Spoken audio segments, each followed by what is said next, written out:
Good evening, welcome to daily news analysis with Bharat. Municipal ఎన్నికలు సరికొత్త సంప్రదాయానికి తెరలేపాయి. మునిపెన్నడు లేనంత తిట్ల దండకాలతో ప్రచారం అయితే కొనసాగింది. అధికార పార్టీ నుంచి విపక్షాల వరకు అన్ని పార్టీలు ఈ తిట్ల దండకంలోని డిగ్రీలు పూర్తి చేశాయి. ముఖ్యమంత్రి Revanth Reddy, BRS working president KTR, BJP నేతలు బండి సంజయ్, ధర్మపురి అరవింద్ మాటలు తీవ్ర చర్చనీయాంశమయ్యాయి. జాతిపితపై ముఖ్యమంత్రి వాడిన లాంగ్వేజ్ దుమారం రేపాయి. ఇక సీఎం కు ధీటుగా బీఆర్ఎస్ కూడా కౌంటర్ అటాక్ చేసింది. ఇదే అంశంపై ఇవాళ డిఎన్ఏలో అనాలిసిస్ చేద్దాం. Yes, good evening Bharat. మొత్తానికి ప్రచారం అయితే ముగిసింది, బట్ ఈ ప్రచారంలో వాడిన లాంగ్వేజ్ పైన ఇప్పుడు అసలు చర్చ. సో ఏం చెప్తారు మీరు? మొన్న రేవంత్ రెడ్డి మాట్లాడారు, 3 days సైలెంట్ గా ఉన్నారు కేటీఆర్. చాలా బాగా ఉన్నారు, ఆయన తిట్టినా సరే సైలెంట్ గా ఉన్నారని అనుకున్నాను. నేను రాత్రి కేటీఆర్ కూడా అదే బాటలో వెళ్లారు. ధర్మపురి అరవింద్ కూడా అదే విధంగా బాడీ షేమింగ్ చేసే విధంగా, ఇద్దరు కూడా పొట్టోడా. సో పొట్టిగా పొడుగు అన్నది రాజకీయాల్లో అది కాదు కదా. పొట్టిగా ఉన్నవాళ్ళు గెలుస్తారు, పొడుగుగా ఉన్నవాళ్ళు పొట్టి వాళ్ళు గట్టి వాళ్ళని కూడా అంటారు. సో ఇవన్నీ రాజకీయాల్లో నిర్ణయించే అంశాలు కాదు కదా. ఒకసారి చూద్దాం రేవంత్ రెడ్డి ఏమన్నారు, కేటీఆర్ ఏమన్నారు, ధర్మపురి అరవింద్ ఏమన్నారు, ఒకసారి చూద్దాం. పీసీ అప్లై చేయండి. మా జాతిపితకు నోటీస్ ఇస్తారని. ఎవరికిరా నువ్వు జాతిపితవు? ఎవడు నీ జాతి? వినోదరావు నీ జాత? ఎర్రబల్లి దయాకరావు నీ జాత? కుక్కడపల్లి కృష్ణారావు గారు నీ జాత? లేకపోతే తన్నీరు హరీష్ రావు గారు నీ జాత? నీ జాతికి పిత ఉండొచ్చు, మాకు మా నల్గొండకో లేకపోతే మా పాలమూరుకు నీ జాతితో ఏం పని? నీ తెలంగాణ మొత్తం గుడిసున్న వెంటనే అందరి మోసమే కదా, అందరి మోసమే కదా. మళ్ళా పొట్టోడు వచ్చాడు. మొన్న పొట్టోడు వచ్చి అరవింద్ స్మార్ట్ సిటీ చేయలేదు ఇందూరు అన్నారు. చదువుకోరా ఆయన అని మీ అమ్మనైనా నేను స్కూల్ పంపితే ఆగమాగం ఏమేమి ఎటు ఏం దాక్కుంటా ఏం తిరుక్కుంటా కూర్చున్నాడు. అప్పుడు స్మార్ట్ సిటీ నేను చేయరా? అవులే, స్మార్ట్ సిటీ రాష్ట్ర ప్రభుత్వం కేంద్ర ప్రభుత్వం ప్రతిపాదన పంపాలా. కేంద్ర ప్రభుత్వం తెలంగాణకి 3 ఇస్తుంది స్మార్ట్ సిటీలు అనుకోండి. ఆ 3 ఏం చేయాలా? వరంగల్ చేయాలా, నిజామాబాద్ చేయాలా, కరీంనగర్ చేయాలా, ఆదిలాబాద్ చేయాలా, మెదక్ చేయాలా అన్నది మీరు నిర్ణయం చేసి పంపాలి. చదువుకునేది లేదు. ఇక్కడ మన బోండం ఉన్నాడు ఒక ఆయన, మహేష్ కుమార్ గౌడ్, బోండం లెక్కనే ఉంటాడు. ఆయన ఈ పొట్టల చెవిలో ఏముదిండు, ఓన్ ఆఫీసర్ని అడిగేది లేదు. అరవింద్ స్మార్ట్ సిటీ చేయలేదు అన్నారు. అరవింద్ స్మార్ట్ సిటీ చేయలేదు, నిజామాబాద్ వాళ్ళు ఆల్రెడీ స్మార్ట్ ఉన్నారు, అందుకని ధనపతులు కొట్టేసి. మీరేమి వికలేరు, మీ నాయకుడు రేవంత్ రెడ్డి గారు ఏమి వికలేడు. వాడికి మాత్రం పొట్టోడికి మాత్రం ఒకటే చెప్తున్నాను, రేపు మొక్కుకో, ఎన్ని దేవుళ్ళు ఉన్నారు అన్ని దేవుళ్ళకి మొక్కుకో. తప్పిదారి మళ్ళా గులాబీ జెండా గెలిచిందా పొట్టోడా నీ గుర్తరా? కేసీఆర్ నువ్వు పట్టుకొని లేకపోతే కేసీఆర్ నువ్వు పట్టుకొని ఎటువంటి మాటలు మాట్లాడతావు? ఎవడరాను నాకు అది అడుగుతా. కేసీఆర్ తెలంగాణ తెచ్చినాడు, ఎక్కడున్నాడు ఈ పొట్టోడు? సంచులు మోసుకుంటా, చంద్రబాబు సంచులు మోసుకుంటా లేడు. సమైక్యవాదుల సంచులు మోసిన బ్రోకర్ నా కొడుకు ఇలా కేసీఆర్ తింటున్నాడు. అందుకే అంటున్నా, ఒక్కసారి లంగ మాటలకు దొంగ మాటలకు మోసపోయి ఈ అవులగాళ్ళకు అవకాశం ఇస్తే ఆ రోజు చెప్పిన వాడు ముందే ఏమన్నాడు? వెంకట రోజులు తెస్తా అన్నాడు. మీరు ఏమో తెస్తారో అనుకున్నారు, వచ్చినాయి వెంకట రోజులు? మళ్ళా లైన్లలో నిలబడే రోజులు వచ్చినాయా? మొన్నేందో హార్వర్డ్ పోయి వచ్చిండట. వీణ హార్వర్డ్ పోయినా అంతరిక్షం పోయినా కుక్క తోక వంకరది. అది బూతులు తప్ప ఇంకేమన్నా వస్తాయా? కేసీఆర్ జాతిపిత ఎట్లయితాడు అంటాడు. కేసీఆర్ లేకపోతే తెలంగాణ వచ్చునా? అసలు ఈ తెలంగాణ, ఈ స్వరాష్ట్రం ఎట్లొచ్చింది? కేసీఆర్ త్యాగాలతోని ఆయన ఆమరణ నిరాహార దీక్ష పడితే మీరందరూ కూడా దీక్ష పట్టింది కదా. తెలంగాణ కోసం మీరందరూ బయలుదేరలే రోడ్ల మీదకి. ఈ రేవంత్ రెడ్డి నన్ను ఒక్కనాడైనా జై తెలంగాణ అన్నాడా? ఈయన ముఖానికి తెలంగాణ తెచ్చి. సో చూసాం మనం, రేవంత్ రెడ్డి ఏజ్ ఎంత? 56 సంవత్సరాలు. కేటీఆర్ ఏజ్ ఎంత? 49 సంవత్సరాలు. ధర్మపురి అరవింద్ ఏజ్ ఎంత? 48 సంవత్సరాలు. 7 years 8 years పెద్ద రేవంత్ రెడ్డి. అయినా సరే వాళ్ళిద్దరు తిట్టేశారు. అరవింద్ అన్న మాటలు నేను చెప్తున్నా. అరవింద్ అన్న మాటలో అబ్జెక్షన్ ఏంటంటే, పొట్టోడు స్మార్ట్ సిటీ నన్ను తెస్తా అన్నాడు, స్మార్ట్ సిటీ ఎందుకు చేయలేని అడుగుతున్నాడు అని చెప్తూ, చదువుకోలే. సరే, చదువుకోలేదు అనేది బూత్ కాదు, వదిలేద్దాం. నేను స్మార్ట్ సిటీ తీసుకోనరా హౌలే అని అరవింద్ అంటున్నాడు. వాడొచ్చా హౌలే అనే వర్డ్ వాడొచ్చా ముఖ్యమంత్రిని పట్టుకొని? పొట్టోడు ఈ పొడుగు పొట్టి కాదు కదా, పొట్టివాడైనా గట్టివాడు కదా, అందుకనే రాష్ట్ర ముఖ్యమంత్రి అయినాడు కదా. సో ఇది అన్స్టాపబుల్. ఆ బాలకృష్ణ షో లాగా ఒకళ్ళని చూసి ఒకళ్ళు, ఇది కోడి ముందా గొడ్డి ముందా అన్న విధంగా అయిపోతుంది. సో అరవింద్ మాట్లాడిన దానిలో అబ్జెక్షన్ అది. కేటీఆర్ బాగున్నాడు 2-3 రోజులు, రేవంత్ రెడ్డి తిట్టినా సరే బీఆర్ఎస్ వాళ్ళు ఎవరు రెస్పాండ్ కాలేదు అని అనుకున్నాం మనం. 3 days అందరు కాము ఉన్నారు. నిజానికి తెలంగాణ భవన్లో దాసో శ్రవణ్ ప్రెస్ మీట్ కూడా ఉండే, మళ్ళా రివర్స్ లో ఏం తిడతాడు అనుకున్నాం, అందరు ప్రెస్ మీట్ క్యాన్సిల్ చేశారు. బహుశా కేసీఆర్ నుంచి ఇన్స్ట్రక్షన్ వచ్చిందేమో.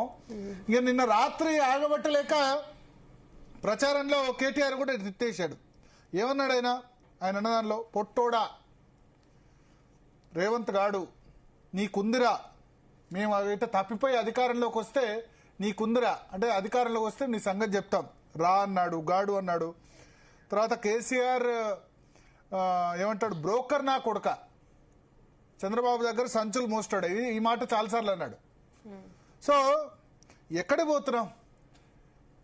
కేటీఆర్ నేను ఇదే క్వశ్చన్ అడిగాను, ఎందుకు మీరు బూతులు మాట్లాడుతున్నారు అన్నప్పుడు ఆయన ఇంటర్వ్యూలోనే అడిగాను, ఎందుకు బూతులు జూబ్లీహిల్స్ ఎన్నికల సందర్భంగా ఇంటర్వ్యూలోనే అడిగాను, ఎందుకు మాట్లాడుతున్నానంటే నా తండ్రిని అంటే నా కోపం రాదా, మీ తండ్రిని అంటే నీ కోపం రాదా అని నన్ను రివర్స్ క్వశ్చన్లో అడిగాడు. వస్తుంది, నాకు కోపం వస్తుంది అని నేను.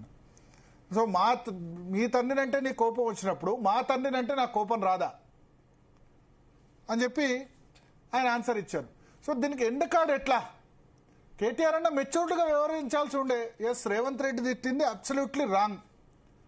కేసీఆర్ను ఎవడికి రాను జాతిపిత అని 17 సంవత్సరాల పెద్ద వ్యక్తిని వచ్చి జాతిపిత కాదు కేసీఆర్ అంటే పర్లేదు కానీ ఆ వెలమ కులాన్ని దాన్ని ఉద్దేశించి తిట్టాడు. సరే మళ్ళీ దాన్ని మాట్లాడట్లేదు. సో ఒకసారి కేటీఆర్ని అప్పుడే మనం అడిగాం, ఏమన్నారు ఆ జూబ్లీహిల్స్ ఎన్నికల సందర్భంగానే గతంలో తిట్టిన బూతులకు సంబంధించి అడిగాం. ఒకసారి ఏమడిగారో చూద్దాం మనం. ఏ సన్నాసి అన్నారు. ఏ సందర్భంలోనైనా అవతల వారు కవ్విస్తే అవతల వారు రెచ్చగొడితే తప్ప మేమేనాడు విమర్శకు ప్రతి విమర్శ చేసాం తప్ప అకారణంగా ఎవరిని దూషించలేదు. పదమూడు సందర్భంలో మీరు రేవంత్ రెడ్డి వాడు వీడు అని అన్నారు, అన్న సందర్భాలు ఉన్నాయి. కానీ ఆయన ఇప్పుడు నేనేమంటున్నా అంటే సందర్భాన్ని బట్టి అవతల వాళ్ళు మాట్లాడితే, ఇప్పుడు కేసీఆర్ గారిని పట్టుకొని నోటికొచ్చినట్టు మాట్లాడితే, ఒక ఉద్యమ నాయకుడు, రాష్ట్రాన్ని తెచ్చిన నాయకుడు, రాష్ట్రానికి పితామహుడు లాంటి నాయకుడు, 2 సార్లు ప్రజల ఆశీర్వాదంతో ముఖ్యమంత్రిగా పనిచేసిన నాయకుడు, ఇవన్నింటికి మించి నా తండ్రి, ఆయనంటే నా కోపం. సో తండ్రిని అంటే కోపం వస్తుంది, కానీ రాజకీయాల్లో ఉన్నప్పుడు ఏంటంటే తప్పదు. రాజకీయాల్లో ఉన్న వాళ్ళు తిట్లకు అలవాటు పడాలి. మీ తండ్రి కూడా తిట్లు తిట్టాడు కదా వేరే వాళ్ళని. సార్ రేవంత్ రెడ్డిని తిట్టకపోవచ్చు, రేవంత్ రెడ్డిని 2 మాటలు మాట్లాడేవాడు ఆయన, బుడ్డర్ ఖాను రైఫిల్ రెడ్డి అన్న మాటలు మాట్లాడేవాడు. ఎక్కువ బూతులు రేవంత్ రెడ్డి మీద మాట్లాడలేదు, బండి సంజయ్ మీద, కిషన్ రెడ్డి మీద, కాంగ్రెస్ మంత్రుల మీద, వాళ్ళ మీద చాలా అబ్యూజివ్ లాంగ్వేజ్ కేసీఆర్ ఉపయోగించారు. సో 3 రోజులు ఒప్పుకోబెట్టి మళ్ళా నిన్న మున్సిపల్ ఎన్నికల ప్రచారం ముందు రోజు ఎందుకు టెంప్ట్ అయినట్టు కేటీఆర్ కూడా ఆయన మాట్లాడిన మాటలు ఇంకా అభ్యంతరకరంగా ఉన్నాయి. బ్రోకర్ రా కొడుక, లంగ మాటలు మాట్లాడతావా, నీకుందిరా. సో ఇవన్నీ రేవంత్ గాడు ఏందిరా. రేవంత్ రెడ్డి కూడా 7 సంవత్సరాలు పెద్ద కదా.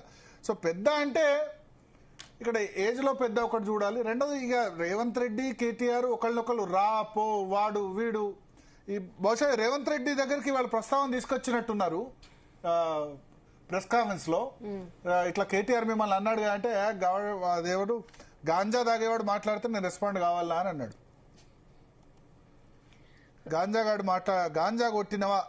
గాంజా కొట్టిన వాళ్ళు మాట్లాడే అంటే సో ఏందన్నట్టు ఇట్లా వెళ్తోంది రాష్ట్ర రాజకీయాలు. హిట్టింగ్ న్యూ లో. మన మీడియాగా రెస్పాన్సిబిలిటీ, ఎవరు తప్పుగా మాట్లాడినా చెప్పేది 4th estate గా మనకు రెస్పాన్సిబిలిటీ కదా. ఒకళ్ళ మించి ఒకళ్ళు మాట్లాడుతూ పోతున్నారు. అరవింద్ రేవంత్ రెడ్డి మధ్య చాలా మంచి ఫ్రెండ్షిప్ ఉండే, వాళ్ళు 2019లో ఎంపీలుగా ఉన్నప్పుడు. మరి వాళ్ళు కూడా ఎందుకు తిట్టుకుంటారు అంటే తిడితేనే ఓట్లు పడతాయా అన్న విధంగా అయిపోయింది. ఎంత తిడితే అంత రేటింగులు పెరిగిపోతాయనో మరి ఏందో అర్థం కావట్లే. సో ఈ కామన్ అయిపోయింది. రెండవది, ఈ బాడీ షేమింగ్. చాలా మంది రేవంత్ రెడ్డిని పొట్టోడా అంటారు, అటు జగదీష్ రెడ్డిని కూడా టీఆర్ఎస్ లో పొట్టోడా అంటారు. ఈ పొట్టితనానికి గట్టి ఏమైనా సంబంధం ఉందా రాజకీయాల్లో గెలవడానికి? కేసీఆర్ హైట్ ఎంత? బక్కపల్చని వ్యక్తి కదా, 50-55 కిలోల వెయిట్ కూడా ఉన్నాడు కదా. తెలంగాణ రాష్ట్రాన్ని సాధించడంలో కీలక పాత్ర పోషించాడు కదా. సో అట్లా ఇంతకుముందు కేటీఆర్ కొడుకును కూడా అట్లే బాడీ షేవింగ్ చేశారు, హిమాంశును కూడా.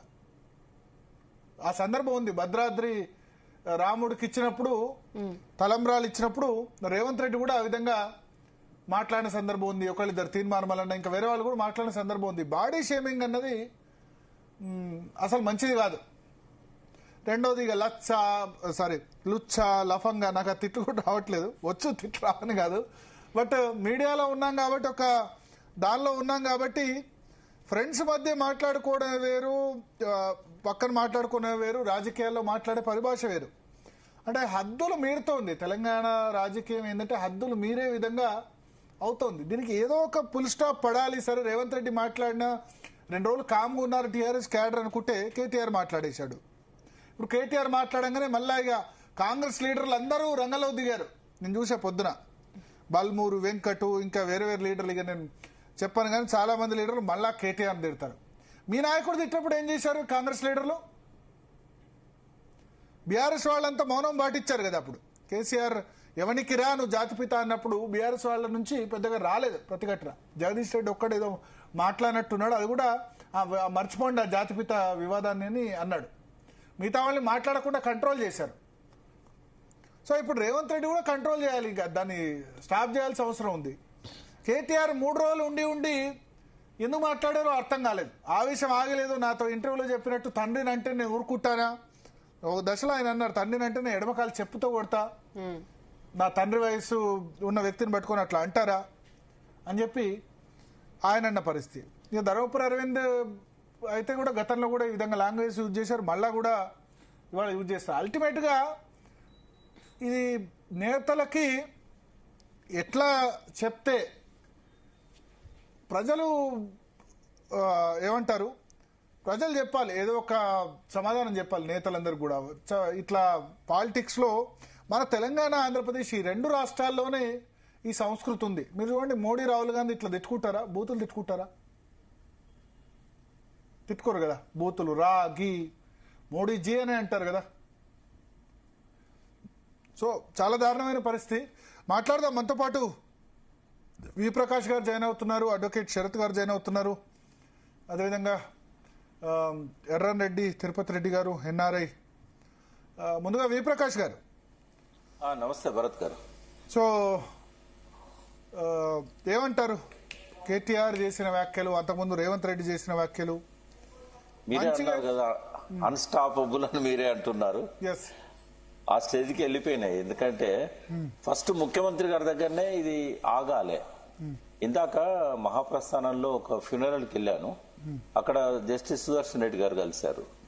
ఆయన ఫస్ట్ మాట్లాడిన మాట ఇదే, ఇది ఎక్కడ దాకా పోతుంది, ఎందుకు ఇట్లా తిట్టుకుంటున్నారు, ఎవరివరిని కంట్రోల్ చేసే పరిస్థితి లేదు, ఏమన్నా పెద్ద ఆయన అనుకుంటేనే ఇది ఆగుతుందేమో అని అన్నాడు. కానీ అట్లా కూడా ఆగుతుందని నేను అనుకోవట్లేదు. ఎందుకంటే గత 2 సంవత్సరాల నుంచి చూస్తున్నాం మనం, రేవంత్ రెడ్డి గారు ముఖ్యమంత్రి అయిన కాడ నుంచి. అయితే ఈ బూతుల గురించి ఒక్క మాట వెనక్కి పోయి చూడాలి మనం. అంటే ఇంతకుముందు ఎట్లుండేదంటే, మన ఎన్టీ రామారావు గారి పీరియడ్ లో కుక్కమూతి పిందెలని, అంగుష్ట మాతృలని ఆ సంస్కృత భాష పెట్టి ఎన్టీ రామారావు గారు తిట్టేవారు. అర్థమైన వాళ్ళకు బాధ అనిపించేది. తర్వాత కేసీఆర్ దగ్గరికి వచ్చేసరికి అది ఇంకొక పద్ధతిలో బేతాళ మాంత్రికుడు అని, ఇట్లాంటి టక్కు టమార, గోకర్ణ, గజకర్ణ అని ఇట్లా. ఇప్పుడు ఏంటంటే రేవంత్ రెడ్డి దగ్గరికి వచ్చేసరికి పక్కా బూతు, అంటే గ్రామీణ భాషలో ప్రజలు నిత్యం ఒకరొకరు తిట్టుకున్నప్పుడు ఎట్లుంటుందో ఆ బూత్ తెలంగాణ గ్రామాలలో అది సహజంగా మనం వింటుంటాం. ఎందుకంటే ఇప్పుడు బ్రిటిష్ ఇండియాలో ఉన్న ఆంధ్రకు, నిజాం కింద ఉన్న ఒక ఫ్యూడల్ తెలంగాణకు ఆ భాషలో చాలా తేడా ఉంటుంది గ్రామాలలో. అక్కడ అండి అంటే ఇక్కడ అండి అనకపోతే ఇక్కడ ఉన్న కోస్టల్ ఏరియా నుంచి వచ్చి సెటిల్ అయిన గుంటూరు పల్లెలు కానీ ఇట్లాంటివన్నీ కూడా ఎవరన్నా మర్యాదగా మాట్లాడకపోతే వాళ్ళు అసహించుకునేవాళ్ళు, విసుక్కునేవాళ్ళు. ఇక్కడనేమో అట్లా ఉండదు. ఈ తెలంగాణ గ్రామాలలో అన్న, మామ ఇట్లా ఉంటుంది అన్నట్టు. అండి అనే పదం ఇక్కడ వాడరు, గారు అని వాడరు. ఇక్కడ వాడకపోతే వాళ్ళకు బాధ అనిపించేది, వాళ్ళకు కోపం అనిపించేది. ఈ వ్యత్యాసాలు అనేటి అనాదిగా ఉన్నాయి. ఇప్పుడు కూడా అది కనబడతా ఉంది. అయితే ఇంతకుముందు ఏంటంటే ప్రజలలోనే అది మనకు వినబడుతుండేది. నాయకులు కొంచెం మర్యాదగా మాట్లాడుతుండేవారు. సమైక్య రాష్ట్రం 57 ఏళ్ల కారణంగా ఆ మర్యాద అనేది నాయకులలో వచ్చింది. కానీ ఇప్పుడు ఏమైందంటే ఎగ్దమ్ వల్ల మాస్ లీడర్స్ అయిపోయినారు అందరూ. ఇప్పుడు కేటీఆర్ గారు మాస్ లీడర్ కాదు, కానీ ఈ want to be transformed as a mass leader. ఆయన కూడా మాస్ లీడర్ కావాలనుకుంటున్నాడు. ఇక్కడ ప్రజలు అభ్యంతర పెట్టట్లేదు, మేధావులు దాని మీద మాట్లాడట్లేదు. ఒక ముఖ్యమంత్రి స్థాయి, హోమ్ మినిస్టర్, సహాయ మంత్రి స్థాయి కేంద్రాన్ని పరిపాలిస్తున్న బండి సంజయ్ ఇట్లా మాట్లాడుతున్నప్పుడు ప్రజలు ఎంజాయ్ చేస్తున్నట్టున్నారు. అట్లా మాట్లాడే వాళ్ళకే ఓట్లు పడుతున్నాయని చెప్పి కొంత రిజల్ట్స్ కూడా కనబడతా ఉన్నాయి. కాబట్టి మీరు అన్నట్టు ఇది అన్స్టాపబుల్. నేను అనుకుంటా ఇంకా పతనానికి దారితీస్తుంది. మనము వినలేనంతగా మీరు వాటిని టెలికాస్ట్ చేసేటప్పుడు బీప్ సౌండ్ ఇచ్చేంతగా రేపటి రోజుల్లో మనం జరగబోద్దని నేను అనుకుంటున్నా. దాన్ని మనం ఆపలేము. అది ఆపాలంటే పై స్థాయి నుంచి స్టార్ట్ కావాలి, ముఖ్యమంత్రి దగ్గర నుంచి స్టార్ట్ కావాలి, బండి సంజయ్ దగ్గర నుంచి స్టార్ట్ కావాలి. ఒక బాధ్యతాయుత స్థానాలలో ఉండి రాజ్యాంగం మీద రాగద్వేషాలకు అతీతంగా పరిపాలన చేస్తామని చెప్పి వాళ్ళు ప్రమాణం చేశారు. కాబట్టి ఫస్ట్ అక్కడ నుంచి స్టార్ట్ కావాలి. అక్కడ స్టార్ట్ కాకపోతే ఇక్కడ కింద ఇంకా అది ఏ పార్టీ అయినా కానీ ఇంకా కొంత సిపిఐ సిపిఎం వాళ్ళు మర్యాదగా మాట్లాడతారు. బహుశా రేపటి రోజుల్లో వాళ్ళు కూడా ఇదే భాషకు దిగజారడానికి గ్యారంటీ ఏం లేదు. ఎందుకంటే ప్రజలు ఎంజాయ్ చేస్తున్నారు. లీడర్ డెఫినేషన్ మారిపోయింది. Leader has to lead the people, but leader is led by the people అయిపోయింది. ప్రజలకు ఏది ఇష్టమో చౌకబార్ రాజకీయాలు, బూతులు, అదే వాళ్ళ లీడర్స్ మాట్లాడుతున్నారు. అంటే ప్రజలను నడిపించడం చేతగాక ప్రజల దారిలో పోతున్నారు. ఇది ఇవాళ ఉన్న పరిస్థితి. భారత్ గారు, ఓకే, సో దీన్ని ఏం ఇంకా అడ్డుకట్ట వేయలేమా? అంటే వేయొచ్చు, కానీ ఎట్లుండాలంటే ఎవరో ఒకళ్ళు చొరవ తీసుకొని, ఎవరో ఒకళ్ళు ఇప్పుడు కేసీఆర్ లాంటి పెద్ద మనిషి చొరవ తీసుకొని వద్దు మా పార్టీ నుంచి ఆపేస్తాం, మీరు కూడా ఆపేయండి అని రేవంత్ రెడ్డికి చెప్పడము.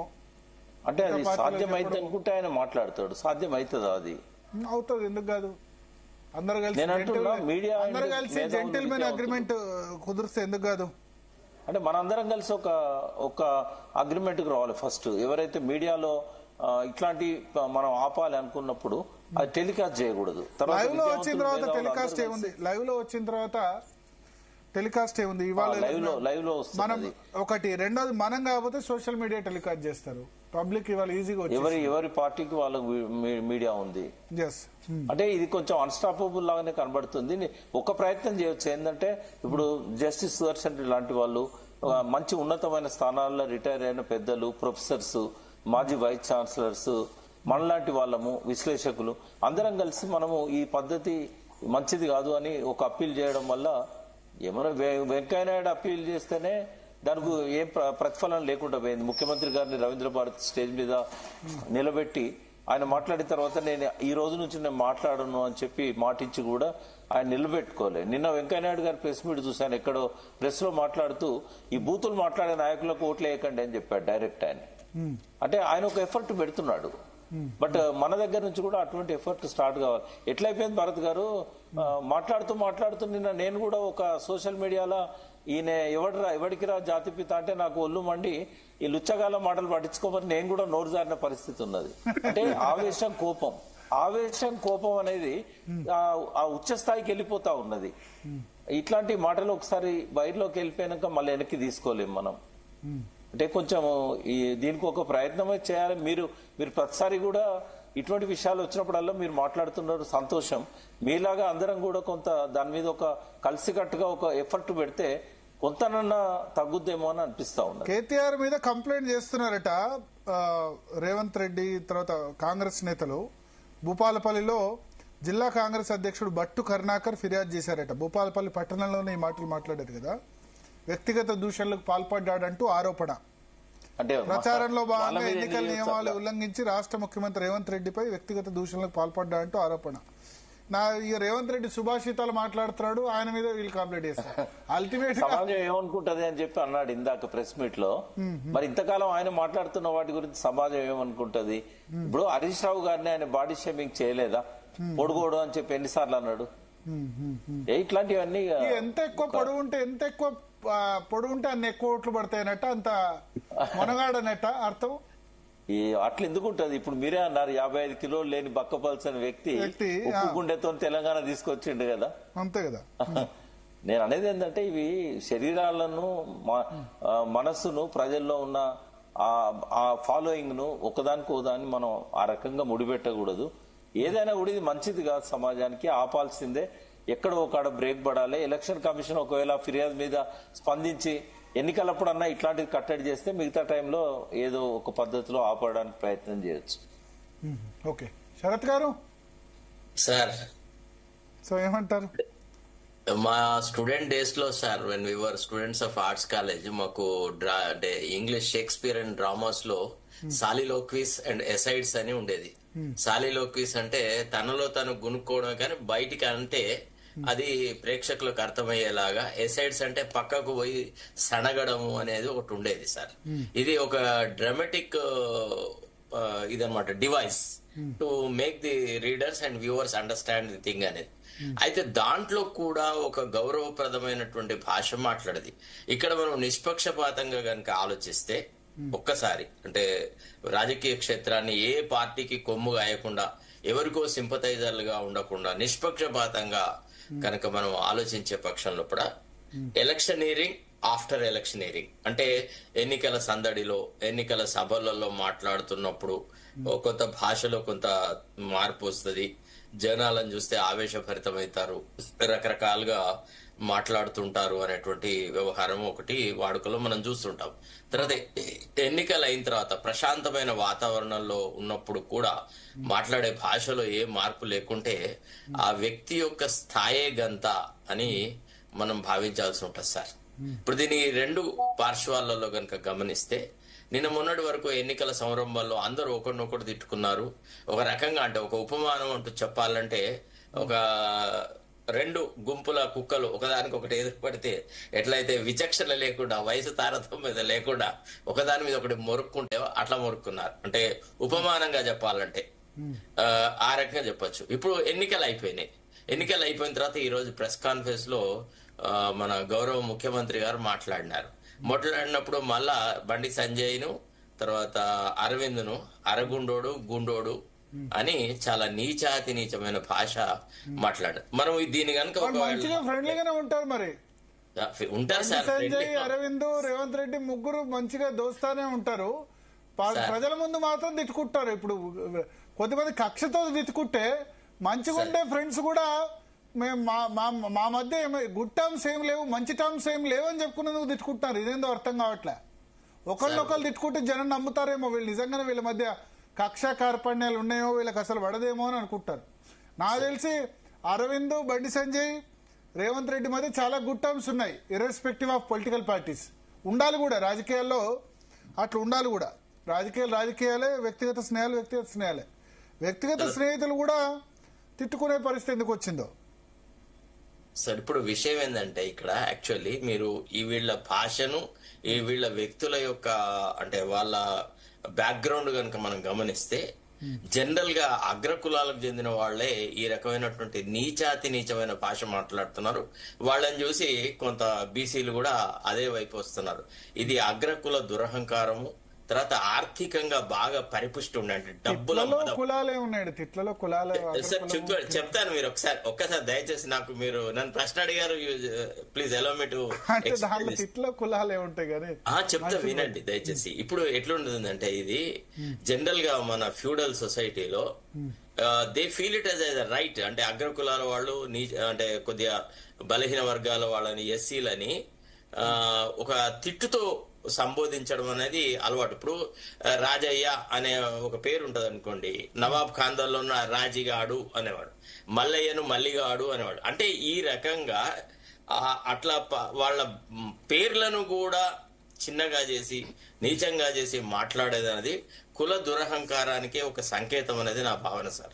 తర్వాత ఇప్పుడు తిట్టుకున్న వాళ్ళలో ఎక్కువ మందిని చూస్తే వీళ్ళంతా మెజారిటీగా ఉన్నత కులాల వాళ్లే. ఇప్పుడు కేటీఆర్ గాని, హరీష్ రావు గాని, లేకపోతే రేవంత్ రెడ్డి గాని, లేకపోతే ఇతరులు గాని. ఇందులో బండి సంజయ్, తర్వాత ధర్మపురి అరవింద్ జత అయినాడు. తర్వాత ఇంకోటి ఏంటంటే, ఇందులో ఎవరు మొదలెడుతున్నారు, ఎవరు దానికి తుది పలుకుతున్నారు అనేది కూడా మనం చూడాలి. ఒక రాజ్యాంగపరమైనటువంటి పదవిలో ఉన్న ఒక ముఖ్యమంత్రి తన సంయమనం కోల్పోయి ప్రతి దశలో, ఇప్పుడు అవసరం ఉన్నా లేకున్నా, ప్రతి సభలో ఇప్పుడు కార్యక్రమాల యొక్క విశ్లేషణ చేసేసి ప్రజలకి ఏది మేలు జరుగుతుంది, ఏం చేసాము, ఏం చేస్తాము అనేటువంటి ఒక ప్రణాళికాబద్ధంగా వ్యవహారాలు చెప్పి ప్రజలను నమ్మించి వాళ్ళ మనసును గెలుచుకొని ఓట్లు సంపాదించుకునే బదులు ప్రత్యర్థులను తిట్టడం వల్లనే తామేం చేస్తున్నాము అనేది తెరమెరుగవుతుంది అనేటువంటి ఒక భావన, అంటే నేసెంట్ గా ఆ భావన ఉంటుంది. ప్రత్యర్థులను తిడితే చాలు, మనం ఏం చేసినా ఏం చేయకున్నా ఎవడు ఎక్కువ తిడితే వాడు అట్లా వాడిని ఎక్కువగా ప్రజలు ఆమోదిస్తున్నారని. తర్వాత ఈ మీడియాలోనే ఈ చెత్త ప్రచారం జరిగింది. ఏమని, బాగా తిట్టినందుకే రేవంత్ రెడ్డి హీరో అయినాడని. నిన్న ఒక ఆయన రేవంత్ రెడ్డి మిత్రుడు నాకు ఒక విషయం చెప్పాడు. ఏమని, అరే నిన్ను ఆయన 2 సార్లు జైల్లో వేసినాడు కదా కేసీఆర్, నువ్వెందుకు ఆయనను జైల్లో వేయలేదని రేవంత్ రెడ్డిని అడిగినాట. లేదు అసలు కేసీఆర్ నా నెత్తి మీద పాలు పోసినాడు, నన్ను జైల్లో వేయడం వల్లే నేను హీరో అయినా, లేకపోతే కాంగ్రెస్ లాంటి మహాసముద్రంలో నేను నాయకుడిగా ఎదిగేవాడినే కాదు. దట్టు నాకున్న తెలుగుదేశం బ్యాక్గ్రౌండ్ కు నేను కాంగ్రెస్ లో వచ్చి అందరికంటే ముందు వరుసలో నిలవడానికి నాకు కేసీఆర్ యొక్క ఆశీర్వచనాలే ఉపయోగపడ్డాయి. ఆయన తిట్లను నేను దీవెనలుగా భావిస్తున్నా అని రేవంత్ రెడ్డి చెప్పినట్టుగా రేవంత్ రెడ్డి అనుచరుడి ఇంతకుముందు ప్రెస్ మీట్ లో అన్నాడు, సీఎం కావాలంటే జైలుకి వెళ్లాలని కవిత, హరీష్ రావు ఇద్దరు జైలుకు పోవాలని ప్రయత్నం చేస్తున్నారు అని అన్నాడు. సరే, ఇక బీఆర్ఎస్ లో పోటీ జరుగుతోంది అని చెప్పారు. సరే, విషయం ఏంటంటే రేవంత్ రెడ్డి మాటలలో యూ డోంట్ ఫైండ్ ఎనీ ప్రొఫౌండ్నెస్. ఆయనదంతా నాలుకెక్కి ఏది వస్తే అది అనాలోచితమైన వ్యాఖ్యలే ఉంటాయి తప్ప ఒక థాట్ఫుల్ యాక్షన్ అంటూ ఏది ఉండదు. తర్వాత హీఈస్ రిడన్ విత్ ఎమోషన్. ఒక రకంగా చెప్పాలంటే ఆయనే కదా, ఈవెన్ ధర్మపురి సంజయ్ కూడా మీరు కొన్ని పదాలు మీరు మర్యాదకు వాడలేదు కానీ తొడ్డబూతోడా అని అన్నాడు ముఖ్యమంత్రి పట్టుకొని. తర్వాత వాడు ఎంతున్నాడు, నువ్వే తొండతున్నావు, నువ్వే లాగులలో చొర్రు అని కూడా మాట్లాడు. చాలా నీచమైన భాష మాట్లాడినాడు. తర్వాత సంజయ్ కూడా అదే రకమైన భాష మాట్లాడు. అంటే నేను అనేది ఏంటంటే, ఈ వంశపారంపర్యమైన రాజకీయాలు చేసే వాళ్లకు రాజకీయం అనేది అప్పడంగా వచ్చేస్తుంది, ఒక పళ్ళెరంలో పెట్టి. It is the power is coming to them in a platter. ఇదే నువ్వు కష్టపడి ఒక కార్యకర్త స్థాయి నుంచి ఒక ఉన్నతమైన స్థాయికి ఎదిగితే, అట్లాంటి ఎదిగిన నాయకులలో ఈ రకమైనటువంటి భాషా సాంప్రదాయం మనకు కనపడదు. ఎంత చక్కగా, ఎంత మర్యాదగా ఎన్నో విషయాలు వాళ్ళు కూడా విమర్శించుకునేవాడు. విమర్శించుకోలేదని కాదు, చాలా చండాలమైన విమర్శలు చేసేవాడు. నేను ఫస్ట్ లో జర్నలిస్ట్ గా ఉన్నప్పుడు, అంటే ఈ నాగార్జున సాగర్ కుంభకోణం అది జరిగిన దశలో వెంకయ్యనాయుడు గారు బాగారెడ్డి గురించి మాట్లాడుతూ, అధ్యక్ష టన్నులకు టన్నుల సిమెంట్ ని నశం పీల్చుకుంటాడు బాగారెడ్డి గారు, ఇట్లా అని ఒక సంజ్ఞ ద్వారా చూపెట్టినాడు. అంటే నశం పీల్చినట్టు పీల్చి పారేసినారు అనేటువంటి మాటలు మాట్లాడినాడు. తర్వాత రోషయ్య గారు చెన్నారెడ్డిని చందారెడ్డి అని కూడా మాట్లాడినాడు. ఇట్లా రకరకాల మాట్లాడుకున్న దీంట్లో కూడా ఆ ఒరవడిలో కూడా ఇంత బూతు పదజాలం వాడబడలేదు. దీన్ని మనం కనుక ఒకవేళ కండిషన్ చేయాలంటే మీడియాలో చేయొచ్చు. తరచుగా ఇట్లాంటి వాటిని మనం నిరసిస్తూ వీటిని అనుకరించకండి, రేపు రాబోయే తరం నాయకులు మీరు ఇది పాటించకండి, ఇట్లా కాదు రాజకీయాలను ఈ ఒరవడిలో నడపకూడదు, రాజకీయాలలో కొంత నీతి నిబద్ధత ఉండాలా, కొంత పార్టీ ఎన్నికల వాళ్ళ పార్టీ యొక్క ఐడియాలజీ మీద బేస్డ్ అయి ఉండాలా అనేటువంటి విషయాలు చెప్తే బాగుంటది. ఇప్పుడు ఐడియాలజికల్లీ బేస్డ్ పాలిటిక్స్ ఉన్న కమ్యూనిస్టులలో కానీ బీజేపీలో కానీ ఇట్లాంటి వాళ్ళు చాలా తక్కువ అండి. ఇప్పుడు ధర్మపురి అరవింద్ కూడా వాళ్ళ నాన్న వల్లనే ఆయన అక్కడికి వచ్చినాడు. ఒక్క సంజయ్ ఒక్కడు తప్ప వీళ్ళంతా ఈ వంశపారంపర్య రాజకీయాలు వచ్చిన వాళ్లకు కొంత సంయమనం వాళ్ళ మీద వాళ్లకు లేదు, వాళ్ళ భాష మీద లేదు, వాళ్ళ నడవడిక మీద లేదు. లేకపోతే ఎవడు పట్టించుకుంటాడండి? ఎదగడం అంత ఈజీ కాదు. రాజకీయాలలో ఈనాడు పవర్లోకి రావాలంటే కోట్లాది రూపాయల డబ్బులు ఉండాలి, తర్వాత రాజకీయ పెద్దల ఆశీస్సులు ఉండాలి, ఎవరో గాడ్ ఫాదర్ ఉండాలి. ఇట్లాంటి రాజకీయాలు వచ్చినాయి అనమాట. దీన్ని ఎంత మార్చాలని అన్నప్పుడు పార్టీ లీడర్షిప్ లోనే అసలు ఇమ్మీడియట్ గా చేరినాడికి ఏ పోస్ట్ ఇవ్వద్దు. కనీసం ఒక 4-5 సంవత్సరాలు పార్టీకి సేవ చేయకుండా, పార్టీలో ఒక క్రమశిక్షణ గల కార్యకర్తగా పనిచేయకుండా, ఏ పదవికి అర్హుడుగా చెయ్యం మేము ఇవ్వము అని అనాలి. రాతో రాదు చేర్చుకునేది ఒక్కరోజు ముందు చేర్చుకుంటే రెండో రోజు టికెట్లు కట్టబెట్టి. ఇప్పుడు చూడు, నిన్న ముఖ్యమంత్రి సడన్ గా రంజిత్ రెడ్డిని తీసుకొచ్చి మున్సిపల్ అడ్మినిస్ట్రేషన్ మినిస్టర్ క్లారిఫై చేశారు ఇవాళ. లేదు నేను మినిస్ట్రీ అని అనలేదు, మున్సిపల్ మంత్రిగా నేను అభివృద్ధి చేస్తా అన్న తప్ప రంజిత్ రెడ్డి కేబినెట్ లో తీసుకుంటా అన్న సరే ఉద్దేశం కాదు. అది ఇంకా పచ్చి అబద్ధం, అది పచ్చి అబద్ధం. లైవ్ లో వచ్చిన విషయాన్ని అంటే మనం అంటే నా ఇంటెన్షన్ అది అని చెప్పారు ఇంతకుముందు చిట్ చాట్ లో. నీవు కావాలని భాష లోపల చెప్పి ఇప్పుడు యాక్చువల్లీ ఏం జరిగిందంటే పార్టీ లోపల కొంత మసలం స్టార్ట్ అయిన తర్వాత ఎన్నికల సందర్భం లోపల పిసిసి అధ్యక్షుడు గాని తర్వాత నిన్న మీటింగ్ లోపల బట్టి విక్రమార్క కూడా ఈ టాపిక్ తీసినట్టు మీరు అనవసరంగా నోరు జారారు, ఎందుకు ఆ టాపిక్ తీశారు, ఇప్పుడు మళ్ళా మనకు ఈయన ఎవరు రాజగోపాల్ రెడ్డితో సమస్యలు వస్తాయి, తర్వాత ఇతర నాయకులు రంగారెడ్డి డిస్ట్రిక్ట్ నుంచి మల్రెడ్డి రంగారెడ్డి ఇట్లాంటి వాళ్ళందరూ ఎప్పటి నుంచో మంత్రి పదవులు వాళ్ళు ఆశిస్తున్నారు, వాళ్ళకి ఇస్తా అని కూడా మనం పార్టీ హైకమాండ్ చెప్తున్నా. ఈ దశలో మీరు ఈ రకంగా మాట్లాడాల్సింది అంటే లేదు లేదు నేను దాన్ని సరిదిద్దుతలే అని చెప్పి ఈ రోజు దాన్ని ఆ రకంగా క్లారిఫికేషన్ ఇచ్చినాడు. కానీ ఆ చెప్పిన విధానాన్ని కనుక మీరు గమనిస్తే అది అతను ఏదో అనాలోచితంగా ప్రకటనలు చేయలేదు. అంటే వీళ్ళకి ఏంటంటే బేఖాతరు అంటే పార్టీలో క్రమశిక్షణ రాహిత్యం అనేది పార్టీలలోనే చాలా ఎక్కువైంది. ఇవాళ రాజకీయ పార్టీలు కనుక క్రమశిక్షణ పాటించి ఐడియాలజీ బేస్డ్ పాలిటిక్స్ కనుక చేస్తే ఈ బూతు భాష పోతుంది, చక్కని నాయకత్వాన్ని తీసుకురావచ్చు, రాష్ట్ర భవిష్యత్తు కోసమని కృషి జరగచ్చు. తర్వాత మధ్యతరగతి కుటుంబాల వాళ్ళు తర్వాత పేద కుటుంబాల వాళ్ళు రాజకీయాలలో ఎక్కువ ప్రాధాన్యత గల పదవులలోకి రావాలి. ఇట్లా అనువంశికంగా వచ్చేటువంటి వాళ్లను చిత్తుగా ఓడించడం ద్వారా ప్రజలు ఈ అనువంశిక పరిపాలనను యాక్సెప్ట్ చేయకుంటే రాజకీయాలు కనీసం అట్లీస్ట్ ఒక 50% అన్నా బాగుపడతాయి అన్న ఉద్దేశం సార్. ఎందుకంటే ఇది తండ్రి ఆస్తి. కాంగ్రెస్ అనువంశికమే, ప్రాంతీయ పార్టీలన్నీ అనువంశికమే, బీజేపీ ఒక్కటి కాదు కానీ దానిలో కూడా అనువంశిక నేతలు ఉన్నారు. సరే ఎవరు గెలుస్తారు? అది ఈ రాజకీయాల్లో దిగజారుడు తనమంతా అనువంశికమే డైరెక్ట్. బీజేపీ ఒక్కటి కొంచెం అనువంశికమే ప్రాతిపదిక కాదు, వాళ్ళు ఎంపీలు ఎమ్మెల్యేల వరకు వేస్తారు తప్ప సరిగా ముఖ్యమంత్రి ప్రధానమంత్రి అనువంశికం ఆధారంగా ఇవ్వరు. దానిలో కూడా ముఖ్యమంత్రులు అయిన సందర్భం ఉంది. ఒక జనరేషన్ లో ఒకడికి ఇచ్చి ఆ జనరేషన్ అయిపోయిన తర్వాత ఆ కుటుంబాల్లోంచి ఒక వ్యక్తికి ఇవ్వడం వేరు. ఆ వాళ్లే తండ్రి అధ్యక్షుడుగా ఉంటాడు, కొడుకులు మంత్రులుగా ఉంటారు, అల్లుళ్ళు మంత్రులుగా ఉంటారు, అన్నదమ్ములు అధికారంలో ఉంటారు, భార్యాభర్తలు అధికారంలో ఒకేసారి సైమల్టేనియస్ గా ఉంటారు. దీన్ని అనువంశికంగా అనాలి. అంతేగాని కుటుంబంలో ఇప్పుడు రాజకీయాల కోసమని జీవితాలను అర్పించిన వాళ్ళు చాలా దుర్భరమైన దారిద్ర్యంలో ఉండేవాళ్ళు. I come from political family, we lost so much of our properties and politics. తర్వాత వచ్చిన వాళ్ళము మేము రాజకీయాలలో రైట్ ఆర్ రాంగ్ అందులో మాకు ప్రవేశం అనేది వచ్చేసింది అనమాట. కాబట్టి ఇంకా వేరే ఏది లేకుండా దిక్కు లేకుండా అందులోకి రావాల్సి వచ్చింది. ఇప్పుడు చిన్న వయసులోనే ఎన్నో కేసులు, ఉస్మానియాలో చదువుకునే విద్యార్థి దశలోనే ఇంకేం చేస్తాము, ప్రభుత్వ ఉద్యోగానికి పనికిరాము, ఏదైనా ఒక వృత్తి నేర్చుకోవాలి. ఏ వృత్తి బాగుంటుంది, జర్నలిజం అయితే ఇంకా రూపాయలుగా బాగుంటుంది, జర్నలిజం పోయినాము, అక్కడ కొద్ది రోజులు చూసినాము, ఇది జీవనంలో పైకి వచ్చే అవకాశాలు లేవంటే న్యాయవాద వృత్తి. ఇట్లా మనిషి మెటమార్ఫసిస్ అవుతుంటాడు అనమాట. నేను అనేది ఏంటంటే ఇప్పుడు మరి మనం ఇంత లీడర్లు తప్పులు మాట్లాడుతున్నా క్యాడర్ మీరు చేస్తుంది తప్పు అని ఎందుకు చెప్పట్లా? కాంగ్రెస్ పార్టీ కూడా ఇప్పుడు నేను కాంగ్రెస్ పార్టీ కూడా సరే బీఆర్ఎస్ లో అంటే ఆ ఫ్రీడమ్ ఉండదు. మా లీడర్ తప్పు మాట్లాడాడంటే డెఫినెట్ గా వాళ్ళను పార్టీ హైకమాండ్ డెఫినెట్ గా ఊరుకోదు. కేసీఆర్ తప్పు మాట్లాడో కేటీఆర్ తప్పు. కాంగ్రెస్ పార్టీలో ఏమైపోయినాయి స్వరాలు?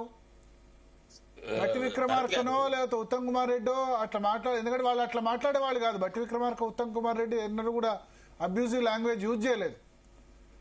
మన కత్తి వెంకటస్వామి లాంటి వాళ్ళు పాపం మాట్లాడుతున్నారు తప్ప కాంగ్రెస్ లో ఒక్కనైతే కూడా ఖండించలేదు. పైగా ఇప్పుడు కేటీఆర్ మాట్లాడగానే కేటీఆర్ మా నాయకుడిని ఎదురుతావా అని చెప్పి వీళ్ళ నాయకుడు సుభాషితాలు మాట్లాడినట్టు రేవంత్ రెడ్డి రోజు సుభాషితాలు మాట్లాడతారు కదా, మాట్లాడినట్టు చేస్తున్నారు. ఫ్రీడమ్ ఉసిగోల్పే రాజకీయాలు వచ్చినాయి సార్. రాజకీయ నిబద్ధత కాంగ్రెస్ లో కొంత ఫ్రీడమ్ ఉంటది కదా, మరి ఎందుకో ఇప్పుడు వి హనుమంతరావు లాంటి వాళ్ళు రాజశేఖర రెడ్డి తప్పు చేసే వాళ్ళు అందరూ సైలెంట్ అయిపోయినారు. వి ప్రకాష్ గారు ఇదేమని చెప్పగలుగుతారా? ఏమైందంటే కాంగ్రెస్ లో తప్పు చేస్తే మెకానిజం ఉండేది, ఇప్పుడు అక్కడ ఏమైందంటే సెంట్రలైజ్ అయిపోయింది. ఇప్పుడు వైఎస్ రాజశేఖర రెడ్డి తప్పు చేస్తే కాకా వెంకటస్వామి, వి హనుమంతరావు, ఉప్పునూతల పురుషోత్తం రెడ్డి, పాల్వాయి గోవర్ధన్ రెడ్డి చాలా మంది check and balances, Kiran Kumar Reddy తప్పిస్తే చెక్స్ అండ్ బ్యాలెన్సెస్ పెట్టేవాళ్ళు. అంటే రాహుల్ గాంధీ మద్దతు పూర్తిగా రేవంత్ రెడ్డికి ఉండేసరికి మిగతా వాళ్ళంతా డిఫెన్స్ లో పడిపోయారు. ఇంకా మనం ఏం మాట్లాడితే ఏమైతుందో భరించాలి, తప్పదు, మన టర్న్ కోసం వెయిట్ చేయాలి. అంటే ఆనాటి నాయకుల యొక్క ఆ అనుభవం గాని ఆ స్టబ్బర్న్ గా వాళ్ళు ఏదైతే అదైంది నేను చెప్పేస్తా అనే పద్ధతి ఈనాటి తరానికి లేదు అసలు. కొంత ఉత్తమ్ కుమార్ రెడ్డి లాంటి వాళ్ళు సీనియర్స్, తుమ్మల నాగేశ్వరరావు లాంటి వాళ్ళు చెప్పే ప్రయత్నం చేయాలి. కానీ బహుశా వినడు అనే ఒక అపరమకం ఆయన వినకుండా బహిరంగంగా స్టేట్మెంట్ అయినా ఇవ్వాలి. కాంగ్రెస్ లో ప్రజాస్వామ్యం ఉంది కదా, అంతర్గత ప్రజాస్వామ్యం. కత్తి వెంకటస్వామి ఇచ్చారు statement, really hats off to him. మన డిబేట్ లోనే చెప్పారు ఆయన. పైగా తిడత ఇప్పుడు కాంగ్రెస్ లో జోకుడు బ్యాచ్ మొదలైంది. అంటే నాకున్న జోకుడు బ్యాచ్ నిన్న కేటీఆర్ తిట్టంగానే ఇవాళ పొద్దున వీడియోలు చేశారు. మా ముఖ్యమంత్రి అంటావా అని చెప్పి 2-3 వీడియోలు చూశారు. ఏం జోకుతారయ్యా? మీ ముఖ్యమంత్రి చేసినప్పుడు తప్పనప్పుడు తప్పనాలి కదా. మీ కాంగ్రెస్ పార్టీ డిఫరెంట్ పార్టీ, అంతర్గత ప్రజాస్వామ్యం ఉంది. తప్పులు ఒకళ్ళ తప్పును ఒకళ్ళు సెలెక్ట్ చేసుకోబట్టే కాంగ్రెస్ 1885 నుంచి ఇప్పటి వరకు మనగలిగింది. ఇన్ని సంవత్సరాలు వాళ్ళ అనుభవాలు మీకు చెప్తాను, నేను వాళ్ళ అనుభవాలు చెప్తాను. ఈ కేబినెట్ ఏర్పడ్డాక ఫస్ట్ 9 నెలలు 10 నెలలు నాకు తెలిసి ఒక 2-3 సీనియర్ మంత్రులు ప్రతి విషయాన్ని, ప్రతి క్లిప్పింగ్ ను కూడా పైకి పంపించారు అధిష్టానానికి. ఇంత దారుణంగా మాట్లాడుతున్నాడు, ఇంత దిగజారి మాట్లాడుతున్నాడు. అయితే దానికి ఏ రకమైన రెస్పాన్స్ లేకపోగా మీరు ఐక్యతతో ఉండాలని చెప్పేసి వాళ్లకు మందలింపులు వచ్చినాయి. ఇంకా వాళ్ళు పట్టించుకోవడం మానేశారు. అది నాకు 100% అవి తెలుసు. నాకు ఎవరెవరు పంపారు, వాళ్ళకి ఎటువంటి చివాట్లు వచ్చినాయి అనేది. అంటే దాన్ని సరిచేయకపోగా పంపిన వాళ్ళనే చివాట్లు పెట్టే పరిస్థితి వచ్చింది. ఒక నిమిషం భరత్, ఇప్పుడు ఇందులో ఒక ముఖ్యమైన అంశం అంటే ప్రకాష్ గారు ఏమన్నారు, రాహుల్ గాంధీ మద్దతు రేవంత్ రెడ్డికి అది most all it is not correct. Congress high command అనేది it is now totally dependent on Telangana government. వాళ్ళ నిధుల కోసం కానీ వాళ్ళ మనుగడ కోసం కానీ టోటల్ డిపెండెన్సీ వచ్చేసింది. తర్వాత 2-3 పార్టీ హైకమాండ్ లో ఉన్నటువంటి కేసీ వేణుగోపాల్ ఇట్లాంటి వాళ్ళు ఒకళ్ళిద్దరు ఎట్లా అయిందంటే మొత్తం రేవంత్ రెడ్డికి పూర్తి మద్దతు. తర్వాత వీళ్ళిద్దరి మధ్య ఒక ఒప్పందం ఉంది కేసీ వేణుగోపాల్ కు రేవంత్ రెడ్డికి. రేపు రాబోయే కేరళ ఎన్నికల్లో కేసీ వేణుగోపాల్ ముఖ్యమంత్రి అభ్యర్థిగా చూపెడుతూ కేరళ ఎన్నికల ప్రచారానికి మొత్తం డబ్బులు మన రాష్ట్రం నుంచి వచ్చేటట్టుగా ఆయన ఇంట్రెస్ట్లను ప్రొటెక్ట్ చేసేలాగా ఈయన కృషి చేయడం వల్ల తనకు రాహుల్ గాంధీతో ఉన్న సన్నిహిత సంబంధము, తర్వాత రాహుల్ గాంధీ ఫ్యామిలీ మొత్తం కేరళ రాజకీయాల మీదే ఆధారపడ్డాడు, వయనాడు అట్లా ఇట్లా. సో ఈ రకంగా ఏం జరిగిందంటే వీళ్ళు ఎవరి మాటలు కూడా రాహుల్ గాంధీ దాకా పోయే అవకాశం గానీ, రాహుల్ గాంధీ ఏదో మాట్లాడే పరిస్థితి అంటూ గానీ ఏది లేదు. తర్వాత Rahul Gandhi himself is inaccessible, ఎవరికి దొరకడు, ఎవరితో మాట్లాడు, నో డిస్కషన్, నో డిబేట్. తర్వాత ఒక అంటే there is no conversation at all. Party ఇప్పుడు చాలా మంది ఇటీవల కాలంలో పార్టీ సీనియర్ నాయకులు చెప్తున్న ప్రకారంగా most inaccessible leader Rahul Gandhi అనేటువంటి విషయాలు. తర్వాత రెండోది భజన. తర్వాత ఇప్పుడు చూడండి, ఒకే వ్యక్తి సోనియా గాంధీని బలిదేవత అన్నాడు, ఒకే వ్యక్తి సోనియా గాంధీని మా అమ్మ దేవత అది ఇదని. అంటే ఈ రకమైన దిగజారుడుతనాన్ని పార్టీ నాయకత్వం ఇష్టపడకపోతే ఐడియాలజీ బేస్డ్ పాలిటిక్స్ ఉంటే జరుగుతుంది. సో ఇదంతా vulnerability of the party high command over on these issues. That's why they are not able to control. గతంలో ఎట్లా మణిశంకర్ అయ్యర్ మోడీని ఛాయ్వాలా అంటేనే పార్టీ తప్పు పట్టింది, ఆయన వల్ల ఎలక్షన్ లూజ్ అయిందని చెప్పి. ఒకసారి అయితే సస్పెండ్ కూడా చేశారు. మరి ఇక్కడ ఎందుకు మాట్లాడతలేదో అర్థం కాలేదు హైకమాండ్. సరే టీఆర్ఎస్ లో అంటే తప్పదు, కేసీఆర్ కేటీఆర్ ఏదంటే అది జీ హుజూర్ అన్నారు, ఇంకా వేరే ఆప్షన్ లేదు. తిరుపతి రెడ్డి గారు ఒక్క నిమిషం. సీతారాం నాయక్ గారు జాయిన్ అయ్యారు, మాజీ ఎంపీ భారతీయ జనతా పార్టీ నుంచి. సీతారాం నాయక్ గారు ఏమనుకుంటారు ఈ తిట్ల గురించి ఒకళ్ళనొకళ్ళు? ఇది ఇప్పుడే కదా, నన్ను ఎన్నోసార్లు మీరు డిబేట్లు అడిగినప్పుడు చెప్పా కదా, ఈ ప్రజాస్వామ్యంలో ఇట్లా ఎవరి భావాలను వాళ్ళు వ్యక్తపరచుకోవచ్చు, కానీ ఏదో లాభం పొందుతామని తిట్టడమో ఈ అన్పార్లమెంటరీ లాంగ్వేజ్ మాట్లాడడం ఎన్నడూ నచ్చదు, ఎవరికి నచ్చదు. అది ఏదో ఆడ ఏదో బలం అనుకొని మాట్లాడడం తప్ప ఆ తిట్టడం పార్టీలో ఏదైనా తప్పు జరిగితే ఆ పార్టీలో ఉన్న వాళ్ళు స్పందించకపోవడం ఎడదారి తీస్తుంది. అంటే భరత్ గారు ఇప్పుడు ఒక పార్టీ, ఒక జాతీయ పార్టీ ఉన్నదనుకోండి, ఒక ప్రాంతీయ పార్టీలో ఏంటంటే ఎవరైతే ఆ పార్టీని మోస్తారో అతనే దొర, అతనే అన్ని. కానీ ఏం జరుగుతుంది లాస్ట్ కు, ఆయన దగ్గర ఉన్న వాళ్ళందరూ ఏం చేస్తారంటే అరే ఆయన తప్పు చేసినామని చెప్తే రేపు టికెట్ ఇస్తాడో ఇయ్యడో, లేదా నాకు ఈ 10 వస్తుందో రాదని చూపుతూనే ఉంటారు అనేది మీరే అన్నారు కదా. ఆ పదం చాలా మంది వాడతారు. అటువంటిప్పుడు లాస్ట్ కి ఏమైతుంది, ఆ కొంపే కూలుతుంది, అది ఆ పడవ మునుగుతుంది, ఉండదు. కానీ జాతీయ పార్టీలలో ఒక సిస్టమ్ ఉంటది. ఏ పార్టీ అనేది జాతీయ పార్టీలో వాళ్ళు ఏమంటారంటే ఒకటి మాట్లాడితే ఇంకోళ్ళు ఇట్లా మాట్లాడవద్దు అనేది ఒక టీం వర్క్ చేసిన పార్టీలే కొనసాగుతాయి. కానీ ఇప్పుడు అటువంటిది అన్ని పార్టీలలో అటువంటి సిస్టమ్ రావడం అనేది దురదృష్టకరమే. కానీ ఇప్పుడు భారతీయ జనతా పార్టీ ఒక 50, 40, 80 నుంచి పుట్టినటువంటి జాతిలో వాళ్ళ దగ్గర కొంత ఇప్పుడు ఉన్నటువంటి ఒక టీం వర్క్ లో మీరు అన్నారు ఇంత ముందు వారు మాట్లాడితే ఇబ్బంది కలుగుతుంది అనేటువంటిది ఒక చురుకైతే పెడతా ఉన్నారు. అది ఉండాలి, పార్టీలలో ఆ భయం ఉండాలి, జాతీయ పార్టీలో ఉండాలి. మరి అరవింద్, బండి సంజయ్ మాట్లాడినప్పుడు ఎందుకు ఉండట్లే? నేను ఉండాలంటున్నాను సార్, నేనేం సమర్థిస్తలేను.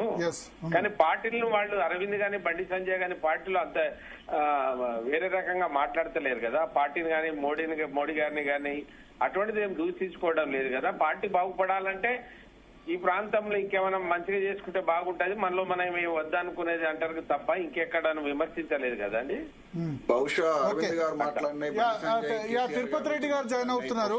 వినపడలేదు అనుకుంటా, ప్రొఫెసర్ గారికి వినపడలేదు. తిరుపతి రెడ్డి గారు చెప్పండి, మీ వ్యూ ఏంటి ఈ మొత్తం? ఇప్పుడు రాజకీయాలు ఎంత ఘోరంగా తయారైనాయంటే అర్జెంట్ గా తెలంగాణలో కాకపోతే ఇండియాలో ఎడ్యుకేషన్ సిస్టమ్ లో సమూల మార్పులు తీసుకురావాలి. గ్రౌండ్ లెవెల్ నుంచి ఎల్కేజీ స్థాయి నుంచి తీసుకొస్తేనే మోరల్స్, ఎథిక్స్ ఇంకొక 2 దశాబ్దాల తర్వాత మనం ఇంజెక్ట్ చేయగలుగుతాం. ఇక్కడ అమెరికాలో ఒక ఎలిమెంటరీ స్కూల్ పోయే పిల్లవాడి సీతారాం నాయక్ గారు మ్యూట్ చేయండి పీసీఆర్.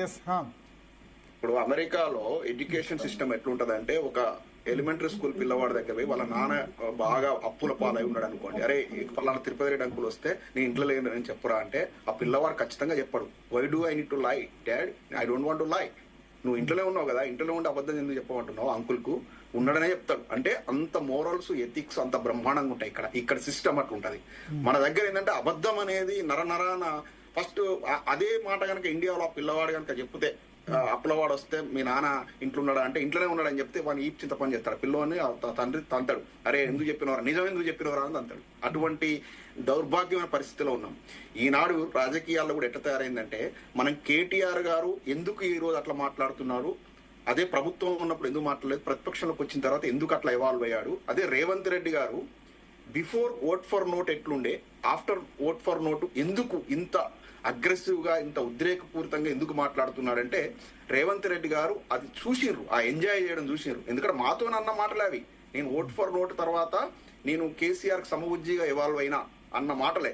దాన్ని ఏం చేసిందంటే ఈ మార్గంలో పోతేనే నేను పెద్ద నాయకుడిని అవుతా అనుకున్నాడు. అదే మార్గాన్ని ఈ రోజు వరకు కూడా అనుసరిస్తున్నాడు. అది మిత్రుడు కదా, గతంలో మీకు మిత్రుడు కదా రేవంత్ రెడ్డి.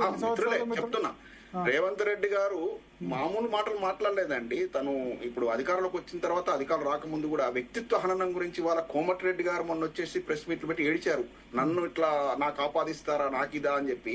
మరి ఇదే రేవంత్ రెడ్డి గారు కేటీఆర్ గారి గురించి ఎన్నండి, ఏదో వైట్ ఛాలెంజ్ అని, ఏదో రకుల్ అని, అదని ఇదని ఉన్నాయి లేని సమంత అని, అదని ఇదని ఎన్ని అండి, ఎంత నీచమైనటువంటి లాస్ట్ కు కేటీఆర్ గారు కొడుకు పాపం చదువుకున్న పిల్లవాడు, అప్పుడు చిన్నవాడు, ఇప్పుడు అతని హిమాంశు పెద్దోడయ్యాడు, అతని గురించి కూడా అతని బాడీ షేమ్ గురించి లాస్ట్ మన ముఖ్యమంత్రి అయినాక కూడా ఏంది మీసాలు మధ్యలో నాకు ఒకటి, మీరిద్దరు హీరోయిన్ల ఇవన్నీ చూడండి. తిరుపతి రెడ్డి గారు ప్రకాష్ అన్న నేను చెప్పదలుచుకున్నది పబ్లిక్ కూడా తెలవాలి, అందరికి తెలవాలి. ఎన్ఆర్ఐ కమ్యూనిటీ గురించి చాలా నీచంగా, ఎందుకంటే ఆయన ఇంట్లో నుంచే ఇక్కడ 7-8 మంది, ఆయన సొంత తమ్ముడు జగదీష్ రెడ్డి గారు అమెరికాలో ఉన్నారు, ఆయన కూడా మూతి మీసాలు తీసుకుంటారు, ఆయన కూడా ఎన్ఆర్ఐ ఉన్నాడు. కొండలరెడ్డి గారు ఇక్కడ ఉండి వెళ్లిపోయినోడే, మళ్ళీ ఎందుకో మరి ఆయన ఇక్కడికి రావట్లేడు, ఎందుకు రావట్లేడో దానికి 1,00,000 కారణాలున్నాయి. లాస్ట్ కు ఇక్కడ రేవంత్ రెడ్డి గారు వస్తే ప్రతిసారి ఆయనతోని వచ్చి కలిసి ఫ్లవర్ బొక్క ఇచ్చి అతను ఉన్నటువంటి ప్రోగ్రామ్ పాల్గొనేటువంటి ఒక ఎన్ఆర్ఐ ఈ మధ్య సెక్సువల్ అబ్యూజ్ కేసులో లైఫ్ ఇంప్రిజన్మెంట్ బట్టి జైల్లో ఉన్నాడు. మరి అతనికి ఇతనికి ఏందని మనం అంటగడితే అది కరెక్ట్ అవుతుందా? అంటే ఎంతో మంది వస్తారు నాయకులు ఉన్నప్పుడు ఎంతో మంది వచ్చి కలుస్తారు. అట్నే కేటీఆర్ గారు హీరోలు హీరోయిన్లు రకరకాల వాళ్ళు వస్తారు కలుస్తారు. అందరికి లింక్ పెట్టి ఇష్టం ఉన్నట్టు లాస్ట్ క్యాబినెట్ స్థాయి ర్యాంకులున్న కొండ సురేఖ లాంటి వాళ్ళు కూడా కామెంట్ చేసిన ఉదంతాలు మనం చూసాం. ఈ రకంగా చెడు మార్గాన్ని రాజు అనుసరిస్తున్నాడు. అతని క్యాబినెట్ లో ఉన్నటువంటి ఫెలో మినిస్టర్స్ అవుతున్నారు. కింది క్యాడర్ కూడా పోతా ఉంది. ఇవాళ ఎట్లయిందని సిస్టమ్, మహాత్మా గాంధీ గారికి నరరూప రాక్షసుడు వీరప్పన్కి ఇద్దరికి ఎలక్షన్ పెడితే నరరూప రాక్షసుడు వీరప్పన్ బంపర్ మేడతో గెలుస్తాడు. ఆ ఉదంతానికి ఒక ఎగ్జాంపుల్, లైవ్ ఎగ్జాంపుల్ చెప్తా. షర్మిల గారని మణిపూర్ లో 16 సంవత్సరాలు ఈ సెక్సువల్ అబ్యూజ్ ఇటువంటి ఉదంతాల మీద హంగర్ స్ట్రైక్ చేశారు. ఒక మానవతావాది. ఆమెకు ఎలక్షన్ లో పోటీ చేస్తే ఎమ్మెల్యేకి 90 ఓట్లు వచ్చినాయండి. 90 ఓట్లు, ఓన్లీ 90 ఓట్లు వచ్చినాయి. అదే ఎలక్షన్ లోపల ఒక రేపిస్ట్ ఉత్తరప్రదేశ్ లో బంపర్ మేడతో గెలిచిండు. అంటే ఇవాళ సిస్టమ్ లో సమూల మార్పులు రావాలి. ఎందుకు రేవంత్ రెడ్డి గారు ఆ మార్గాన్ని అనుసరిస్తున్నారు? రేవంత్ రెడ్డి గారు ఆ మార్గాన్ని అనుసరించినప్పుడు కేటీఆర్ లాంటి నాయకులు కూడా ఆ మార్గాన్ని అనుసరించక తప్పట్లేదు. ఇప్పుడు ఇదే డిబేట్ లో ఇప్పుడు మనం అర్థవంతమైన చర్చ చేసి మంచిగా నీట్ గా వాజ్పేయి గారి లాంగ్వేజ్, వెంకయ్యనాయుడు గారి లాంగ్వేజ్ మాట్లాడితే, పివి నరసింహరావు గారి లాంగ్వేజ్ మాట్లాడితే అసలు దీని వ్యూసే రావు. ఇప్పుడు నేను అట్లేం లేదండి. రోజు ఒక నిమిషం తిరుపతి రెడ్డి గారు, రోజు ఒక నిమిషం వర్ష పదజాలంతో తిట్టుకున్నాం. తిరుపతి రెడ్డి గారు డీసెంట్ గా డిబేట్ చేస్తున్నాం రోజు. ఒక నిమిషం మ్యూట్. తిరుపతి రెడ్డి గారు మీరు ఆగమన్నప్పుడు ఆగండి. ఒక నిమిషం తిరుపతి రెడ్డి గారు మ్యూట్. ఒక నిమిషం మీరు ఆగమన్నప్పుడు ఆగండి. తిరుపతి రెడ్డి గారు ప్రాబ్లం అదే, మీరు లాస్ట్ టైం కూడా ఆగమన్నప్పుడు ఆగకుండా కంటిన్యూ చేస్తున్నారు. మీరు అన్నారు కదా రోజు మేము డీసెంట్ గా డిబేట్ చేస్తున్నాం, నేను శరత్ గారు విప్రకాష్ గారు, అయినా మాకు వ్యూస్ వస్తున్నాయి. ఓకే, డిఎన్ఏ మొన్ననే సంవత్సరం కంప్లీట్ చేసుకుంది. మిగతా డిబేట్ షోలు ఈ టైంలో 10 సంవత్సరాలుగా 15 సంవత్సరాలుగా వాళ్ళు కంటిన్యూ చేస్తున్నారు. కానీ 1 year లోనే, షార్ట్ టర్మ్ లోనే we're getting very good recognition. Sorry Bharat గారు, నేను చెప్తున్నా ఈ డిబేట్ లో బూతులు మాట్లాడితే లేకపోతే అదైతే రోజు చాలా పద్ధతిగా చేస్తా. అంటే నేను చెప్తున్నా మీకు ఎగ్జాంపుల్, పద్ధతిగానే డిబేట్ నడిపిస్తున్నాం, కన్స్ట్రక్టివ్ గానే డిస్కషన్ జరుగుతున్నాయి, అయినా మంచి వ్యూస్ వస్తున్నాయి, ఏమి ఇబ్బంది లేదు. మీ డిబేట్ గురించి అనట్లేదు. మీ డిబేట్ నేను చెప్తున్నా, నా డిబేట్ ఎగ్జాంపుల్ చెప్తున్నా. నేను ఇవాళ నేను వచ్చి మీ దాంట్లో పార్టిసిపేట్ అయినంటేనే మీ డిబేట్ అంత అర్థవంతంగా. నేను అనేది మీరు నా డిబేట్ అనలేదు, బట్ బూతులు మాట్లాడితేనే ప్రజలు ఎంకరేజ్ చేస్తున్నారు అన్నది తప్పు. ఒక సెక్షన్ పీపుల్ మిమ్మల్ని లైక్ చేస్తున్నారు. కన్స్ట్రక్టివ్ డిబేట్ జరుగుతుంది. మొన్న అన్నారు, పర్ఫార్మెన్స్ బాగుంది. ఇప్పుడు ఒక నిమిషం, మొన్న అన్నారు ఎవరు కాంగ్రెస్ వాళ్ళు, కేటీఆర్ సార్ రేవంత్ రెడ్డి కేసీఆర్ తిట్టినప్పుడు అయినప్పుడు కాంగ్రెస్ వాళ్ళు బాధపడి ఉండొచ్చు, ఎందుకు మా రేవంత్ రెడ్డి తప్పు పట్టి ఉండొచ్చు. ఇవాళ కాంగ్రెస్ వాళ్ళు ఏమంటారు, ఇవాళ కాంగ్రెస్ వాళ్ళు హ్యాపీ ఫీల్ కావచ్చు, బీఆర్ఎస్ వాళ్ళు అన్హ్యాపీగా ఫీల్ కావచ్చు. బట్ మా స్టాండ్ చేంజ్ కాదు. ఇక్కడ ఎవరు తిట్టినా ఒకటే స్టాండ్. ఎందుకంటే అది కాంగ్రెస్ వాళ్ళు ప్రచారం చేశారు, ఏంది పింకీలా, ఎందుకు రేవంత్ రెడ్డి తిట్టినప్పుడు రేవంత్ రెడ్డి కేసీఆర్ తిట్టినప్పుడు చర్చ పెట్టారు. మిగతా రోజుల్లో కేటీఆర్ మాట్లాడినప్పుడు ఎక్కడ కూర్చున్నామని, కేటీఆర్ మాట్లాడినప్పుడు డైరెక్ట్గా ఆయన ఇంటర్వ్యూలోనే అడిగాం జూబ్లీహిల్స్ ఎన్నికల సందర్భంగా. రేవంత్ రెడ్డి ఇంటర్వ్యూ ఇస్తే ఆయన కూడా అడుగుతాం. సో ఇంకోటి ఏంటంటే ప్రజల మీద మనం తప్పు మోయొద్దు. అంటే బూతులు మాట్లాడితేనే ప్రజలు చూస్తారన్నది తప్పు. అట్లా అయితే కౌన్ బనేగా కరోడ్పతి ఇటువంటి ప్రోగ్రామ్స్ ఎందుకు నెంబర్ 1 లో ఉంటాయి? కాదు కదా. ఐ వాంట్ కరెక్ట్ ఇట్ అండి. నా ఇంటెన్షన్ అది కాదు. నేను చెప్పేది ఏంటంటే ఇప్పుడు మన ఛానల్ కు ఉన్నటువంటిది బ్రహ్మాండ ర్యాంకింగ్ లో ఉంది. ఇంకా ఒక 100 folds పోవాలంటే ఇవాళ జనాలు కూడా అటువంటి దాన్ని ఎంకరేజ్ చేస్తున్నారు. అది మంచి సాంప్రదాయం కాదని చెప్తున్నాను. ఇక్కడ ఈ ఛానల్ లోపల ఒక అర్థవంతమైన చర్చ జరుగుతుంది కాబట్టి మేము ఏరుకోరు ఇక్కడ వచ్చేసి మేము పార్టిసిపేట్ చేస్తున్నాం. ఎందుకంటే ద వే ఇక్కడ పార్టిసిపేట్ చేస్తున్న లీడర్స్ కావచ్చు, చక్కగా మాట్లాడుతున్నారు, చక్కటి విశ్లేషణ, మీ మోడరేషన్ చాలా బాగుంది, ప్రజలకు ఒక అర్థవంతమైనటువంటి చర్చ సారాంశం పోతా ఉంది కాబట్టి మిమ్మల్ని ఆదరిస్తున్నారు. బ్రహ్మాండంగా ఉంది ఇది. నేనన్న వర్షన్ ఏంటంటే ఒక fight mode. Credit goes to our team, Zee Telugu news team. నేను ఆన్ స్క్రీన్ ఫేసే మా టీం అంతా, మా వెనుక ఉన్న డెస్క్, సోషల్ మీడియా, పీసీఆర్, మా తోటి యాంకర్స్ అందరు కృషి, సమిష్టి కృషి, ప్లస్ నా ప్యానలిస్ట్, రెగ్యులర్ ప్యానలిస్ట్ గా విప్రకాష్ వస్తారు, శరత్ గారు వస్తారు, అందరు కృషి. అది ఒక్కళ్ళది కాదు, ఆన్ స్క్రీన్ ఫేస్ గా నేను కనిపిస్తున్నానేమో కానీ దాని కృషి. భరత్ గారు ఇప్పుడు ఈ ప్యానలిస్టుల భాష కొంత డిగ్నిఫైడ్ గా ఉండడానికి కారణం మీరు ఒకటి గమనించాలి, వీళ్ళ ideological base We have not come into politics or public life just like that. ఎంతో there is a lot of struggle right from our childhood నుంచి యూనివర్సిటీ వరకు వచ్చే వరకు, ఆ తర్వాత వివిధ వృత్తులలో సెటిల్ అయ్యే వరకు ఒక నిరంతర పోరాటం ద్వారా వచ్చింది. మేము మా సీనియర్స్, మా కామ్రేడ్స్, మా వాళ్ళ దగ్గర నేర్చుకున్నటువంటి ఆ అనుకరణతోని మేము ఈనాడు ఇట్లా సంస్కరించబడ్డాం. తర్వాత మేము కూడా వెగట్టుగా ఉంటే డిస్కషన్ లో పోము. మీరు గమనిస్తారో లేదో, చాలా ఛానళ్లలోకి రమ్మని ఎన్నో రకాలుగా రిక్వెస్ట్ చేస్తారు. ఇప్పుడు ఆయన ఇంకా అందుకండి, ఒక ఆయన మొన్న అన్నాడు, ఎందుకు బాపనోళ్ళకి తప్ప ఎవరికి ఇంటర్వ్యూ ఇయ్యవా అని నన్ను ఒక ఆయన అన్నాడు. అంటే నాకు తెలియదయ్యా భరత్ బాపనాయర్ అని సగది మొన్ననే తెలిసింది. మీరు అట్లా మాట్లాడతారేంది, భాష కూడా కావాలి కదా అని. చాలా మందికి ఒక విషయం తెలియదు. ఒక్క నిమిషం, చాలా మందికి ఒక విషయం తెలియదు. ఒక్క నిమిషం, నన్ను ఊరికెందుకు పిలుస్తున్నావు నువ్వు బాపులోడని పిలిస్తే? సీతారామయ్య గారు ఒక్క నిమిషం లైన్ లో ఉండండి. చాలా మందికి ఒక విషయం తెలీదు. నేను శరత్ గారు ఇంతవరకు డైరెక్ట్ గా ఎప్పుడు కలుసుకోలేదు. ఫోన్ లో మాట్లాడదాం, కలిసావా? ఇంతవరకు డైరెక్ట్ గా ఒక్కసారి కూడా కలుసుకోలేదు. నేను కూడా కలవలేదు భరత్, శరత్ గారు నేను కూడా కలవలేదు ఇప్పటిదాకా. అంతేనా? మీరు నేను కలుసుకున్నాం, సీతారాం నాయక్ గారు నేను కలుసుకున్నాం, కానీ శరత్ గారు నేను ఇంతవరకు డైరెక్ట్ గా కలుసుకోలేదు. ఫస్ట్ మీటింగ్ నిన్న మన ప్రొఫెసర్ సుధీర్ వాళ్ళ ఫంక్షన్ ఒకటి జరిగితే మేము అక్కడికి వెళ్ళాము. All our old guard seniors అందరు, జర్నలిస్టులు అందరూ వచ్చినారు.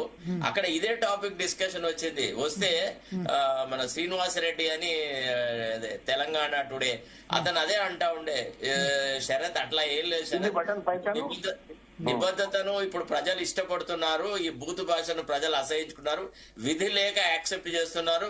You continue with the same, don't go to all and sundry channels, only stick to some dignified channels అనే మాట నిన్న మా శ్రీనివాస్ చెప్పినాడు. అంటే he was my senior in the journalism department. Of course I was his contemporary in the arts college.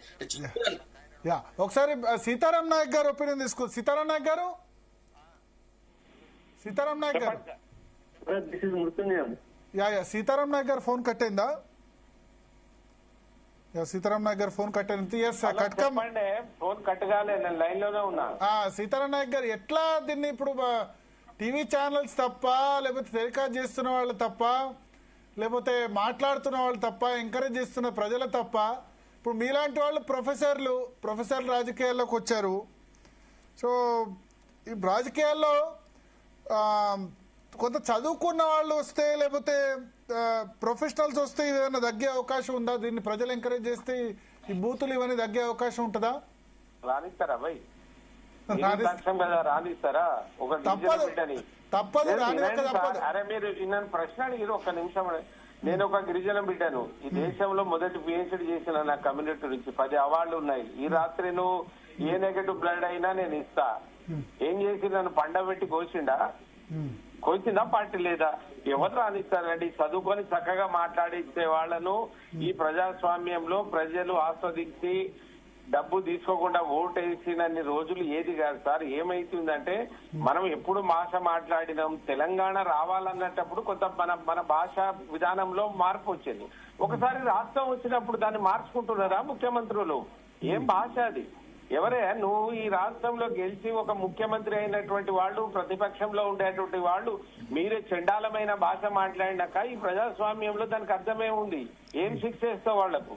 ఎవరేయాలి? ఓడో బట్టలు కూడా తీసి కొడతానంటాడు, ఓడో వాళ్ళ తొండ జ్వర కొడతాను. ఏం భాష సార్ అది? ఎవరు మార్చాలి? ప్రజలు మార్చాలి. ప్రజలు ఎక్కడ మారుస్తారు? నిజంగా నా మిత్రులు ఎవరు అన్నారు, కొన్ని ఛానల్స్ లో మాట్లాడతాను రిపీట్ చేస్తా ఉంటారు. ఇక మరి అందరి భాగస్వామ్యం ఉంది సార్. మనం ఈ దేశంలో ఈ ప్రజాస్వామ్యంలో బతుకుతున్నాం. మనుషులుగా పుట్టినటువంటి వాళ్ళు, మనుషులకు ఏం లక్షణం ఉంటుందో ఆ లక్షణం ఆ పద్ధతిలో మనం బతికితే తప్ప, ఇంట్లో మార్పు వస్తే తప్ప దీన్ని ఎవరు మార్చగలుగుతారు? భరత్ గారు మీకు తెలుసు కదా, నేను తిడితే ఓటు పడితే అనేటోడు ఓడు. నేను నా గొంతు గట్టిగా ఉండేది ఉంటాయి. ప్రజలకు తెలియాలి కదా ఎవరి గొంతు ఆస్వాదించారు. కాంగ్రెస్ పార్టీని తీసుకొచ్చారు, ఆయన మాట్లాడారు, అది ఎట్లా వచ్చింది, ఏం మాట్లాడారో తెలుసు. 2 ఏళ్లలో మళ్ళీ అది ఎట్లా ఏమైతుంది, ఏం జరుగుతుందో అనేది కూడా అందరు చూస్తూనే ఉన్నారు కదా. మరి ఇటువంటి అప్పుడు ఏదనండి, ఎవడు మనిషి అయిన వాడు ఇటువంటి భాష మాట్లాడవద్దండి. భాష కదా, నీకు అనేక ఆయుధాలు ఉన్నాయి. ఒక వ్యక్తిని మార్చడానికో, ఒక చట్టాన్ని మార్చడానికో దేన్నైనా మార్చడానికి, ఒక చట్టం ద్వారా మార్చడానికి అనేక దారులు ఉన్నాయి. ఇది కాదు కదా ప్రజాస్వామ్యంలో ముఖ్యమంత్రులు ఇష్టం వచ్చినట్టు బూతులు మాట్లాడేటువంటి విధానం మన దేశంలో చూస్తున్నామా? వేరే దగ్గర ఎక్కడ ఉందో, నేనైతే దేశాలు తిరగాలే, నాకు అంతగా తెలియదు. కానీ ఇంత చండాలమైన భాష ఒకటి తింటే ఇక్కడిది ఏందా? ఈ కేటీఆర్ ను ఈ దొరలే ఉన్నారా ఈ దేశంలో, ఈ రాష్ట్రంలో ఇంకెవడన్నా బతికున్నాడా? వాళ్ళు ఎందుకు తెచ్చుకుంటారా? ఎందుకు తెచ్చుకుంటారు? వాళ్ళంటే ఏం చేసిరని తెచ్చుకుంటారు? వీళ్ళ ఎవరి పాత్ర ఏముంది? ఆ తెలంగాణ ధార పోసిన తల్లులు, కడుపు కాలినటువంటి తల్లులు అంతా గంగల కలిసిపోయి ఏడుస్తూనే ఉన్నారు. వాళ్ళ రక్త ధార పోసినటువంటి రక్తం మీద వీళ్ళు నాయకులై ఏం చేస్తున్నారు? ఎవరికి చెప్పాలి? ఎవరు చెప్పాలి? మాలాంటి వాళ్ళు మీరు అన్నారు చదువుకున్నాం, వాటిలో వచ్చిన 140 క్వశ్చన్లు వేసి 40 సార్లు పార్లమెంట్ లో పెరుగుతుంది చదువుకున్న వాళ్ళు. ఈ అసెంబ్లీలో డాక్టర్స్ దాదాపు 10 మంది వరకు ఉన్నారు. ఈసారి మనం గెలిచిన వాళ్ళు మాట్లాడారు. రేపు టికెట్ ఇయడైనా రేపు టికెట్ ఇయర్ వాళ్ళు మాట్లాడారు వాళ్ళు. ఇక ఎందుకు నా కమ్యూనిటీలో 40 లక్షల జనాభా ఉంది, మీకు తెలుసా? తెలుసు కదా. ఒకే భాష మాట్లాడే 40 లక్షల జనాభా ఉంటే మంత్రి లేకపోతే ఆడ 5 ఎమ్మెల్యేలు ఉన్నాడు, ఎవడని కనబడతాడా? ఎందుకు కనబడతలేరు? ఒక ఎంపీ ఉన్నాడు, ఒక చైర్మన్ ఉన్నాడు. నీ జాతికి, నీ కమ్యూనిటీకి నువ్వు ఒక్క మంత్రి తెచ్చుకోలేని వీళ్ళు అక్కడ మాట్లాడితే ఏమైతుంది? రేపు మాకు టికెట్ రాదు. ఎగ్జాంపుల్ మేము ఉన్నాం కనుక వాళ్ళ భయపడి ఎవడు మాట్లాడాడు. మాట్లాడకపోతే అటువంటి పార్టీ గంగలో కలుస్తాయి సార్, చాలా పార్టీలు గంగలో కలుస్తాయి. ఇటువంటి నేను మళ్ళీ చెప్తున్నా, ప్రాంతీయ పార్టీలో ఒకే నాయకుడు ఉంటాడు, ఆయనను ఎవడు కదిలించవద్దు, ఆయనను మెదిలించవద్దు. ఆయన మెదిలించి కదిలిస్తే రేపు మా బతుకులు నాశనం అయితే ఉంటారు. లాస్ట్ ఆ పార్టీ నాశనం అయింది కదా. రేపు జాతీయ పార్టీలను కూడా చూస్తారు ప్రజలు, ఏ విధంగా మాట్లాడుతున్నారు, ఏం చేస్తున్నారు అనేది. వాళ్ళకు కూడా ప్రజలు బుద్ధి చెప్పవలసిందే భరత్ గారు. ఇది మీ మీడియా, మీలాంటి ఒక గ్రేట్ ఛానల్ జీ తెలుగు అంటే అంత ఇది నాటే ఇక్కడ ఏం లేదు. ఇది నేషనల్ వైడ్ ఉన్నటువంటి ఛానల్, అన్ని రకాలుగా ఉన్నది. మీలాంటి వాళ్ళు ఈ మార్పు కొరకు ప్రయత్నం చేస్తున్నందుకు ఒక ప్రొఫెసర్ గా, ఒక ఆచార్యునిగా, ఒక సామాజికవేత్తగా నేను ధన్యవాదాలు తెలియజేస్తున్నాను. దీన్ని కొనసాగించండి. ఇటువంటి సమస్యలు వచ్చినప్పుడు మాట్లాడమంటే నేను కూడా తప్పనిసరిగా ఏ సమయం ఏం చేసినా మాట్లాడతా. ఈ బూతులకు వీటికి నాకు పడదు, మనం మాట్లాడలేము కూడా. కానీ మరి తల్లిదండ్రులకు పుట్టిన వాళ్ళు, ఏ సిస్టమ్ ద్వారా పుట్టిన వాళ్ళు ఆ సిస్టానే వాడి మేము ముఖ్యమంత్రులు కావాలి, మేము దేశాన్ని పరిపాలించాలి, మేమే డబ్బులు సంపాదించుకోవాలంటే ఎవరు చెప్పాలి భరత్ గారు? మీరు చెప్పండి. ఒక్క విషయం భరత్, ఇప్పుడు రామచంద్ర నాయక్ లాంటి ఒక హైలీ ఎడ్యుకేటెడ్ పర్సన్ కి ఉపసభాపతి పదవి ఇస్తానని చెప్పి ఒక ఆశ చూపట్టి ఆయనను బానిసలాగా చేసి వాడుకుంటా ఉన్నాడు. మరి ప్రమాణ స్వీకారం కూడా చేయలే బ్రదర్, ప్రమాణ స్వీకారం కూడా చేయలే ఆయన. అదంటే ఉపసభాపతిగా పెట్టలే, అనౌన్స్ చేశారు కానీ 6 నెలలు అయింది, చేయలేదు, ఇంకా చేయలేదు. తర్వాత ప్రతిసారి శాసనసభ మీట్ అవుతుంది, పోతుంది, ఏది లేదు. అంటే ఎంత నియంతృత్వపు ధోరణి ఉంది అంటే, లంబాడాలు నోరు మెదపకుండా, లంబాడా హక్కుల గురించి ఎవడు మాట్లాడకుండా చేయడానికి ఇగో మీకు ఒక పోస్ట్ ఇస్తున్నానని చెప్పి వాళ్ళను లొంగ తీసుకోవడం అన్నమాట. ఇది 40 లక్షలు వాళ్ళని గిరిజన జాతి నుంచి తీసేయాలని ఒక పార్టీగా వేసినైనా ఎస్టీలకే తీసేయాలని. నిజంగా ప్రొఫెసర్ గారు చెప్పినట్టు 40 లక్షలు ఒకే లాంగ్వేజ్ మాట్లాడుతున్నటువంటి లంబాడా జాతికి మాత్రం చాలా అన్యాయం జరుగుతుంది. మంత్రి సీతక్కను సంతోషంగా ఉంచడం కోసం లంబాడా వాళ్ళని అణచివేస్తున్నారు కాంగ్రెస్ ప్రభుత్వం లోపల. ఎందుకంటే కోయలు ఈక్వేషన్ ఇప్పుడు అలాంటి బీఆర్ఎస్ టైంలో మాదిగలకు ఇవ్వలేదు, సింగిల్ లార్జెస్ట్ క్యాస్ట్, 9 సంవత్సరాలు లేదు మంత్రి పదవి, మహిళలు లేదు, మొదటి టర్మ్ లో మహిళలకు ఇవ్వలేదు బీఆర్ఎస్ మాట్లాడుకుంటే మన కడియం శ్రీహరి గారు మాదిగా దాంట్లో ఉపవర్గమే కాదు కదా, బయట కులస్తుడు కదా. రాజయ్య గారికి ఇచ్చారు కదా, రాజయ్య గారికి ఇచ్చి 3 నెలలే కదా, 3 నెలలే కదా. 9 సంవత్సరాలు 6 నెలల పాటు ఎవరు లేరు తెలంగాణలో. సింగిల్ హైయెస్ట్ క్యాస్ట్ మాదిగా, ఒకటే సామాజిక వర్గం తెలంగాణలో ఉంది. మాదిగా లేకుండా కాంగ్రెస్ గవర్నమెంట్ లో కనీసం మాదిగా వాళ్ళకి ప్రాతినిధ్యం లేదు. మన గిరిజనుల వాళ్ళకి ఇచ్చారు కదా. ఇప్పుడు అడ్డూరు లక్ష్మణ్ ఉన్నారు, దామోదర్ రాయనరసింహ ఉన్నారు. సరే, ఒకసారి మృత్యుంజయం గారు వెర్షన్ తీసుకుందాం, కాంగ్రెస్ పార్టీ వెర్షన్. మృత్యుంజయం గారు, సీతారాం నాయక్ గారు ఉండండి మీరు లైన్ లో, లేదా మీరు వేరే వర్క్ ఉంటే no problem, you can. Yeah, Mrityunjayam garu. నమస్తే. వాళ్ళు మాట్లాడేస్తారు, నాకైతే వినరాలేదు, కొంచెం ఏం లేదు. మొన్న ఇప్పుడు రేవంత్ రెడ్డి తిట్టాడు, తర్వాత కేటీఆర్ తిట్టాడు, అరవింద్ తిట్టాడు, అందరు తిట్లు ఒకళ్ళు పోటీ పడుతున్నారు. మొన్ననే మనం డిస్కస్ చేశాం. మీరు 83లో ఉన్నప్పుడు కుక్కమూతి పిందెలని ఎన్టీ రామారావు అంటేనే పెద్ద బూతులాగా అనిపించేది. ఇప్పుడు ఇప్పుడు ఇంకా దాటిపోతున్నారు. కుక్కమూతి కాదు, నువ్వే కుక్కతో ఒక వంకర లుచ్చ లఫంగి ఇవన్నీ మాట్లాడుతున్నారు. అయితే ఇప్పుడు ముందు సీతారామరావు గారు మాట్లాడుతుంటే నా పొడి కోసం వినొచ్చింది. మిత్రుడు శరత్ కూడా ఉన్నారు, మీరు అందరూ కూడా ఉన్నారు. ఇప్పుడు నేను కూడా మీరు ఎవరో ఏదో తిడుతున్నారు కాబట్టి వీళ్ళు తిట్టిరు కనుక వాళ్ళు తిట్టిరు వాళ్ళు లోపల భూత్ భాష మాట్లాడినా ఇంకేదైనా ఇక్కడ ప్రాంతీయ భాష పేరు మీద తెలంగాణ పేరు మీద తెలంగాణ యాస అని దిక్కుమాలిన లాంగ్వేజ్ అంతా మాట్లాడితే కూడా దాన్ని కూడా నేను చాలా తీవ్రంగా వ్యతిరేకిస్తా. మంచి పద్ధతి కూడా అదే నేను కూడా చెప్తున్నా. తర్వాత కాకపోతే ఏంటంటే ఇది ఇంతకుముందు మనం ప్రతిసారి మాట్లాడుతూ ఉన్నాం. ఇప్పుడు బాగా చదువుకున్న వాళ్ళు వచ్చినట్టయితే ఇది బాగా అవుతుంది అంటే ఇప్పుడు సీతారాం నాయక్ గారు అన్నారు పాలనలో రాణిస్తారనేది. ఇప్పుడు మనం 90,000 పుస్తకాలు చదివితే 60,000 చదివినాక కేసీఆర్ అన్నారు. మరి ఆయన మాట్లాడినటువంటి మాటలన్నీ కూడా 60,000 పుస్తకాల నుంచి తీసి మాట్లాడిన అనుకుంటే మాత్రమే మంచిగా మాట్లాడినప్పుడు మీకు కూడా కరెక్ట్ కాదు. సిగ్నల్ ప్రాబ్లం ఉంది మృత్యుంజయ్ గారు, కొంచెం బయటకు వచ్చి మాట్లాడాలి, వాయిస్ కట్ అవుతుంది, సిగ్నల్ ప్రాబ్లం ఉంది. ఇప్పుడు ఈ గాంధీ భవన్ లో ఏమైంది, ఈ ఎగ్జిబిషన్ గ్రౌండ్ లో ఇది పెట్టిరట, ఇది జామర్ పెట్టిరట. ఇప్పుడు బాగానే వినిపిస్తుంది. చెప్పండి. ఇప్పుడు యాక్చువల్ ఇప్పుడు ఈ భాష విషయం లోపల ఎవరు ఎంత ఎక్కువ మాట్లాడితే అంత గొప్ప అని అనుకునేటువంటి పరిస్థితి ఉంటే దీన్ని ప్రజలు హర్షించరు అనేది ఇది ఒక మార్పు రావాలి సమాజంలో. దీన్ని ఇట్లా మాట్లాడితే జనం ఒప్పుకోరు అనేటువంటి ఒక మార్పు జరగాలి అంత తప్పగానే దీన్ని ఎవరు మాట్లాడినా హర్షించేది కాదు.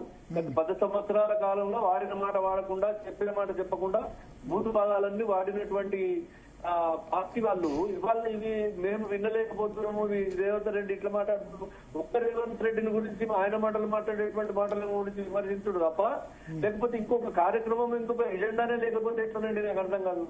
ఇప్పుడు ఆయన ఇప్పుడు మాకు ఎంత సమయం ఉన్నది, మాకు ఎంత సమయం అయింది, మేము ఇంకా ఎంత సమయం ఉంటాము. వాళ్ళు గన్ని సంవత్సరాలు పరిపాలన చేశారు. ఆ తర్వాత ఇప్పుడు కూడా వచ్చి ఇంకా కూడా రేవంత్ రెడ్డి మమ్మల్ని ఇట్లా అన్నాడు, మమ్మల్ని అన్నాడు, మమ్మల్ని ఒక రేవంత్ రెడ్డి అనే ఎజెండా, రేవంత్ రెడ్డి మాట్లాడిన మాటలైన ఎజెండా. మేము ప్రభుత్వం ఇంకా ఈ 2 సంవత్సరాల లోపల చేసిన ఏంది చేయని అటువంటి మాటలు మీరు ఏం చేయాలి ఏంది అనేది మీరు ప్రజలకు చెప్పండి. ఇంకా వాళ్ళు చేయలేదు, ఇంకో మేము 10 సంవత్సరాలు ఇది చేసినాం, ఇంకో 2 ఏళ్లలో వాళ్ళు ఇంకా చేయలేదు, వాళ్ళకి ఇంకా 3 ఏళ్ళ కాలం ఉన్నది చేయాలని చెప్పి అటువంటి సూచనలు చేయాలి. కానీ ఎప్పటికి పొద్దునట్లయితే రేవంత్ రెడ్డిని గురించి మాట్లాడడం తప్ప ఇంకొక ఎజెండానే లేకపోతే ఎట్లా? తర్వాత ఇక బూత్ సంప్రదాయం బూత్ మాటలు మాట్లాడడం అనేది మీరు ఇంతకు ముందు అన్నట్టు కుక్కమూతి పిల్లలు అంటేనే బాగా కోపం వచ్చింది అందరికి, కరెక్ట్ కావచ్చు. కానీ సాంప్రదాయం మారుడు కాదు ఇది. తెలంగాణ యాస తెలంగాణ ఏమన్నారు అప్పుడు ఎన్టీఆర్ కుక్కమూతి పిందలు అన్నప్పుడు ఏమన్నారు మీరంతా కూడా? చిన్న పిల్లలం పాపం ఆయన అన్నాడు. ఆయన్నే బాధపడ్డాడు. ఆ తర్వాత ఇట్లా అనకూడదేమో అని, ఇట్లా అనకూడదేమో అని చెప్పి ఆయన్నే బాధపడ్డాడు. అయితే ఆ తర్వాత నేనేమంటున్నా అంటే తెలంగాణ యాస తెలంగాణ భాష పేరు మీద ఈ భాషను ఈ విధంగా నికృష్టమైనటువంటి భాష తెలంగాణ అంటే ఇంత దిక్కుమాలిన భాషన అనేటట్టు దీన్ని తయారు చేసినటువంటి ఆర్జుడే కేసీఆర్.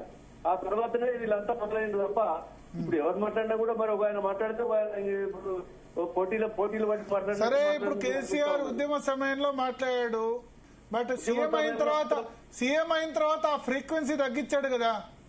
ఎవరు చెప్తున్నారు? ముఖ్యమంత్రి అయిన తర్వాత ఫ్రీక్వెన్సీ తగ్గించాడు. మాట్లాడలేదు అనట్లేదు కంప్లీట్ గా, బట్ కొంత ఆ ఫ్రీక్వెన్సీ అన్నది తగ్గింది కదా ఇంతకుముందు రెగ్యులర్ గా మాట్లాడేదాన్ని.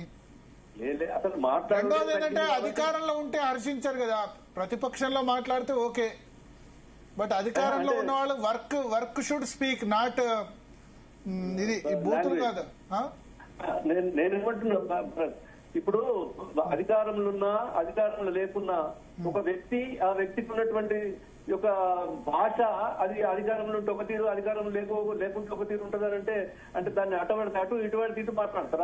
అది ఎట్లా అంటే ప్రజలకు అధికారంలో ఉన్న వాళ్ళకు కొంత రెస్పాన్సిబిలిటీ సెన్సిబిలిటీ ఉంటుంది. ప్రతిపక్షంలో ఉన్నవాడు ఏదైనా మాట్లాడొచ్చు, బట్ అధికారంలో ఉన్నవాడికి రెస్పాన్సిబిలిటీ ఉంటుంది కదా. నేను దానికి అంటలేదు. నేను ఒక వ్యక్తి అతను మాట్లాడేటువంటి భాష అతని సంస్కృతి అతని సాంప్రదాయం మీద ఆధారపడి ఉంటది అంతే తప్ప గానీ అధికారంలో మేము లేదు కాబట్టి ఎదుగుతుంది మాట్లాడుతుంది. సరే, ఇప్పుడు కేసీఆర్ మొదలు పెట్టాడు, ఓకే, కేసీఆర్ కంటే చిన్న వాళ్ళని తిట్టుంటాడు. కేసీఆర్ కంటే 17 సంవత్సరాల చిన్న ఆయన తిట్టొచ్చా అట్లా? 17 సంవత్సరాలు ఏదో 4-5 సంవత్సరాలు 5-6 సంవత్సరాలు కూడా కాదు. వాడు వీడు రా అని అనొచ్చా? ఎవరు మాట్లాడుతున్నారండి? ఎప్పుడన్నా అది అందరు మాట్లాడితే వాళ్ళు కూడా మాట్లాడుతున్నామో అంతే తప్ప కానీ ఒక రేవంత్ రెడ్డి గారు ఏం మాట్లాడింది అనేటువంటి లాంగ్వేజ్ మీదనే ఇవాళ ఒక టీవీలో ఇవాళ కొంతమంది మాట్లాడుతుంటే ఏమన్నారంటే రేవంత్ రెడ్డి గారు తగ్గిండ్రు, ఇవాళ నిన్నటి నుంచి చూస్తున్నాం రేవంత్ రెడ్డి గారు తగ్గి మాట్లాడిందంటే ఏంటంటే రేవంత్ రెడ్డి గారు నిన్నటి నుంచి తిట్టలేరు అని అన్నారు. వెలమలం తిట్లే కానీ పాస్పోర్ట్ బ్రోకరు అన్నాడు అంటే కేసీఆర్. తప్పది పాస్పోర్ట్ బ్రోకర్ అంటే ఈయన ఇవాళ కేటీఆర్ వచ్చి బ్రోకర్ గాడు, బ్రోకర్ నా కొడుకు అని కేటీఆర్ అన్నాడు. అంటే ఇప్పుడు పాస్పోర్ట్ బ్రోకర్ నా కొడుకు అనడానికి అర్థమైంది. పాస్పోర్ట్ బ్రోకర్ అంటే పాస్పోర్ట్ బ్రోకర్ తప్పు కాదండి. ఇక నేను ఎవరికి రా జాతిపిత అనడం కరెక్టేనా మృత్యుంజయం గారు? ఎవరికి రా ముఖ్యమంత్రి మాజీ ముఖ్యమంత్రి గారిని కేసీఆర్ గారు ఎవరికి రా అనడం కరెక్టేనా మృత్యుంజయం గారు?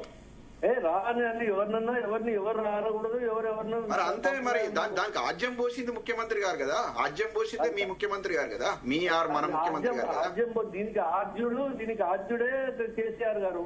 తెలంగాణ భాష పేరు మీద, తెలంగాణ యాస పేరు మీద మా తెలంగాణ భాష గిట్టనే ఉంటుందని చెప్పి చెప్పిందే కేసీఆర్. ఉద్యమ టైంలో మాట్లాడిన మాట వాస్తవం అండి. దాన్ని లైవ్ లో ఉంచడం కోసం, ఉద్యమ లక్ష్యాన్ని అధిగమించడం కోసం చేసిన మాట వాస్తవం. కానీ ముఖ్యమంత్రి గారు అయినాక భరత్ గారు అన్నట్లు దాంట్లో ఫ్రీక్వెన్సీ తగ్గింది. అట్లాంటి మాటలు ఆయన ఎప్పుడు కూడా ఇట్లాంటి మాటలు మాట్లాడలేదు. ముఖ్యమంత్రి రేవంత్ రెడ్డి మన కేసీఆర్ గారు ఎప్పుడు కూడా ఇంత గలీజ్ మాటలైతే తొండలు వదులుడు, ఇది ఏదో కనుగుడ్లు వీకుడు, పేగులు మెడలు వేసుకుడు, ఇట్లాంటి చిల్లర మాటలైతే మాట్లాడారు. మీరు కావాలంటే వింటా అంటే నేను మీకు మొత్తం డైలాగులన్నీ పంపిస్తా. మొత్తం సమాజం చూస్తా ఉంది మృత్యుంజయం గారు, మొత్తం సమాజం చూస్తా ఉంది, అంత అబ్జర్వ్ చేస్తా ఉన్నాడు. డైవర్షన్ పాలిటిక్స్ ఇవన్నీ. ఇవాళ ఈ చర్చలో ప్రజా సమస్యల గురించి మనం మాట్లాడుకుంటున్నామా? ఇదంతా ఆద్యం పోసి మొత్తం డైవర్షన్ పాలిటిక్స్ కు తెరలేకపోయింది ముఖ్యమంత్రి గారు. ఆ ట్రాప్ లో మనం కూడా పడ్డాం, మనం ఇంటలెక్చువల్స్ మనం కూడా పడ్డాం. ఇవాళ జరుగుతుంది అదే తెలంగాణ లోపల. ప్రజా సమస్యల మీద మాట్లాడేటోళ్ళు ఎవరు? ఇప్పుడు ప్రజల గురించి మాట్లాడేటోళ్ళు ఎవరు? ఆలోచించేటోళ్ళు ఎవరు? ప్రతిపక్ష పాత్ర పోషిస్తున్నారు కాబట్టి అసహనం విచ్చలవిడిగా మాట్లాడుతున్నారు. ముఖ్యమంత్రి గారు విచ్చలవిడిగా మాట్లాడుతున్నారు. మామూలు మాటలు కాదు. మీకున్న బాధ్యత మాలాంటి వాళ్ళ తలలు బాదుకుంటున్నాం. ఇటువంటి వ్యక్తితో మేము కలిసి తిరిగిందని మాలాంటి వాళ్ళ తలలు బాదుకుంటున్నాం. మాలాంటి వాళ్ళు ఇంత ఇక్కడ దాకా వచ్చి అమెరికా దాకా వచ్చి 20 ఏళ్ల నుంచి ఉండి ఇటువంటి ముఖ్యమంత్రి రాకపోతే ఇంకా ఏం ప్రజల సమస్యలను మాట్లాడుతారండి? ప్రతిపక్ష నాయకుడు సభకు కూడా రాకుండా, ఏళ్ల తరబడి సభకు రాకుండా ప్రతిపక్ష సభకు వచ్చిండ్రా రాలేదా, ప్రగతి బాగున్నారా లేదా కాదండి. సంక్షేమ పదం ఇంటింటికి అందింది. ప్రతి నియోజకవర్గంలో, ప్రతి జిల్లా హెడ్ క్వార్టర్ మెడికల్ కాలేజ్ వచ్చింది, సచివాలయాలు వచ్చినాయి. ప్రతి ఇంటికి హనుమంతుని గుడి ఉందో లేదో కానీ ప్రతి గ్రామంలో ప్రతి ఇంటికి సంక్షేమ పథకం హైదరాబాద్ ఎంత డెవలప్మెంట్ చూసినాం. ఇవన్నీ ఒట్టి ముచ్చట్లండి. ప్రభుత్వం పరిపాలన సాఫీగా జరిగిందా లేదా కేసీఆర్ గారి హయాంలో? ఇప్పుడు ప్రతిపక్ష పాత్ర కూడా బ్రహ్మాండంగా పోషిస్తున్నారు. మెడికల్ కాలేజీలు కట్టినా 100 మంది డాక్టర్లు వెళ్ళలేదు, 10 మంది స్టాఫ్ రాలేదు. మొత్తం బిల్డింగ్. ఇప్పుడు మీరు 2 ఏళ్లలో మీరు చేసింది ఏంటి చెప్పండి? ఆయన చేసినవి కంటికి కనపడుతున్నాయి. మీరు ఉద్ధరించవచ్చు కదా. ఇవన్నీ ఎందుకు? మెడలో పేగులు వేసుకోవడాలు, కనుగుడ్లు వీకులు, లాగులు తొండలు, ఇవన్నీ ముచ్చట్లేదు కదా. ప్రభుత్వం డాక్టర్లను 10 సంవత్సరాలు పెట్టిన పాపన అవ్వలేదు. ఎన్ని దవాఖానలు కడితే కాంట్రాక్టర్ కొరకే బిల్డింగ్లు. చండాలమైన పరిపాలన అయితే నాకు కూడా 50 ఏళ్ళు వచ్చినాయండి. ఇంత చండాలమైన పరిపాలన అయితే మేము జీవితంలో చూడలేదండి. ఇటువంటి పరిపాలన మేము ఎక్స్పెక్ట్ చేయలేదండి. ఒక్క నిమిషం విప్రకాష్ గారు అడుగుదాం. విప్రకాష్ గారు, కేసీఆర్ తో మీరు మొన్న కూడా సమావేశమైనారు, ఒక నెల క్రితం కూడా. Yeah okay thank you Mrityunjay garu. So close చేద్దాం మనం కూడా ఒక 5-6 మినిట్స్ లో. మొన్న కూడా మీరు కలిశారు కేసీఆర్ తో. ఈ భాష గురించి ఏమైనా చర్చకు వచ్చిందా? ఆయన భాష, రేవంత్ రెడ్డి భాష మాట్లాడలేదు. భాష గురించి మీరు ఎప్పుడైనా అన్నారా భాష గురించి? లేదు, ఆయనతో నేనేం మాట్లాడలేదు. బట్ ఎందుకంటే అట్లని కాదు, నేను చాలా విషయాలు మాట్లాడాను. ఒకటే అడిగిన, ఈ రేవంత్ రెడ్డి చేస్తున్న విధ్వంసము, మళ్ళీ ఆత్మహత్యలు మొదలవడము తిరోగమన దిశలో ఉందని కాగే చెప్పింది. ఆర్థిక వ్యవస్థ 2 సంవత్సరాలు పడుతుందా అని అడిగాను నేను, మళ్ళా రికవరీ చేయడానికి. ఆయన అందరు మన అధికారులే ఉన్నారు కదా, అందరు మన దగ్గర ట్రైన్ అయిన వాళ్ళు ఉన్నారు, 2-3 నెలల కంటే ఎక్కువ కాదులే మళ్ళీ రికవర్ చేయడానికి, దాని గురించి ఎక్కువ ఆలోచించకండి. కానీ ఎకానమీ ఎట్లా డెవలప్ కావాలనే దాని మీద చర్చ జరిగింది. ఇంకో 1,00,000 కోట్ల రెవెన్యూ పెరగాలంటే మనం ఏం చేయాలి రాష్ట్ర ఆర్థిక వ్యవస్థను బలోపేతం చేయడానికి. ఆ విషయాల మీద జరిగింది కానీ ఈ బూతుల మీద రోత మాటల మీద మాట్లాడలేదు, అవసరం కూడా పడలేదు అక్కడ. అయితే ఒక్కటి ఏదైనా కూడా ఉద్యమ కాలాన్ని దీంతో పోల్చకూడదు భరత్ గారు, ఎందుకంటే మీకు నేను దాని మీద కొంత వివరణ ఇద్దాం అనుకుంటున్నా. తెలంగాణలో ఏంటంటే కమ్యూనికేట్ చేయాలి తెలంగాణకి ఎట్లా అన్యాయం జరిగింది, నీళ్లలో ఎట్లా అన్యాయం జరిగింది. అయితే ఆయన ప్రత్యేకంగా దానికోసం ప్రిపేర్ కూడా అయిండు. నేనే పోయి ఉస్మాన్ యూనివర్సిటీ తెలుగు విశ్వవిద్యాలయంలో అందులో ఉండే ఆంధ్ర మహాసభ దగ్గర ఉండేది వాళ్ళది లైబ్రరీ, అందులో నుంచి నేను తెలంగాణ సామెతల బుక్ కూడా తీసుకొచ్చి ఇచ్చాను ఆయనకి.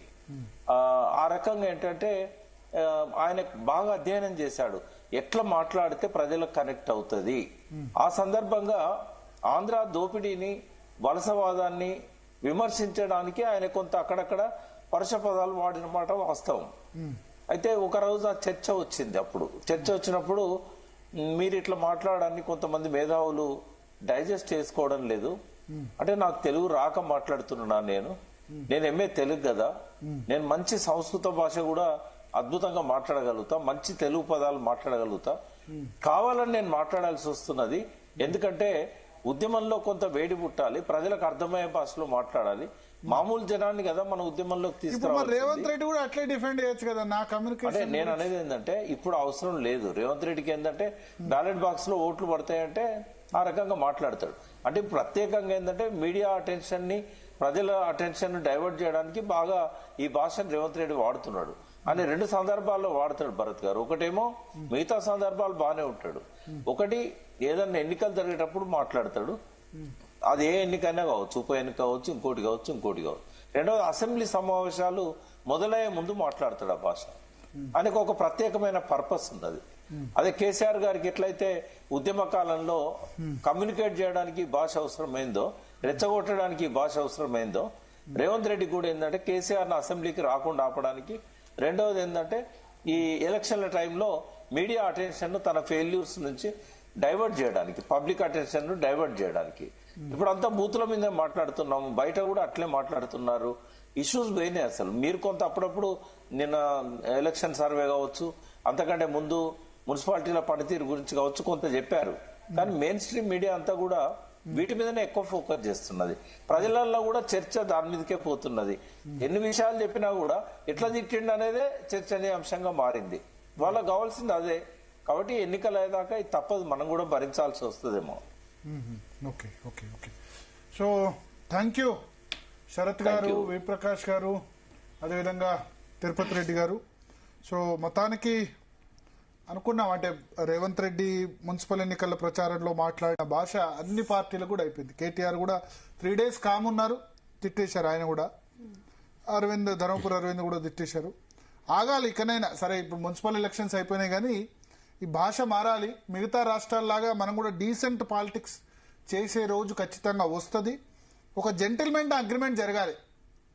అంటే ఈ నేతలందరి మధ్య కూడా మనం ఒకరినొకరు తిట్టుకొని ప్రజల ముందు పలచన అవుతున్నాం అని చెప్పి ఒక జెంటిల్మెన్ అగ్రిమెంట్ జరిగితే బాగుంటుంది. అందుకోసం ఏ చొరవ మమ్మల్ని తీసుకోమన్నా తీసుకుంటాం. మేము రాజకీయాలు చాలా హుందాగా ఉండాలి, చాలా పవిత్రంగా ఉండాలి. రాజకీయ నాయకుల్ని అందరు బయట తిట్టుకుంటారు, మీరే పలచన అయిపోతున్నారు. పెద్ద నేతలే తిట్టినప్పుడు చిన్న చిన్న కార్యకర్తలు కూడా తిట్టరా మిమ్మల్ని? సో మీరు పలచన కాకూడదనే మా ఉద్దేశం. సో రాజకీయాలు పవిత్రంగా ఉండాలి, హుందాగా ఉండాలి. రాజకీయ నాయకులు అంటే అసహ్యం వేసే పరిస్థితి కాకుండా, రాజకీయ నాయకులు అంటే మనను ప్రజాసేవ గురించి వచ్చారు అన్న ఫీలింగ్ కలగాలంటే ఈ బూతులన్నీ కూడా మారాలి. ఆ దిశగా ఒక జెంటిల్మెన్ అగ్రిమెంట్ జరగాలి. ఈ నేతల బూతులకి ఫుల్ స్టాప్ పడాలని మనం కోరుకుందాం. Okay okay Bharat, thanks for the analysis. So ఇది వాళ్ళ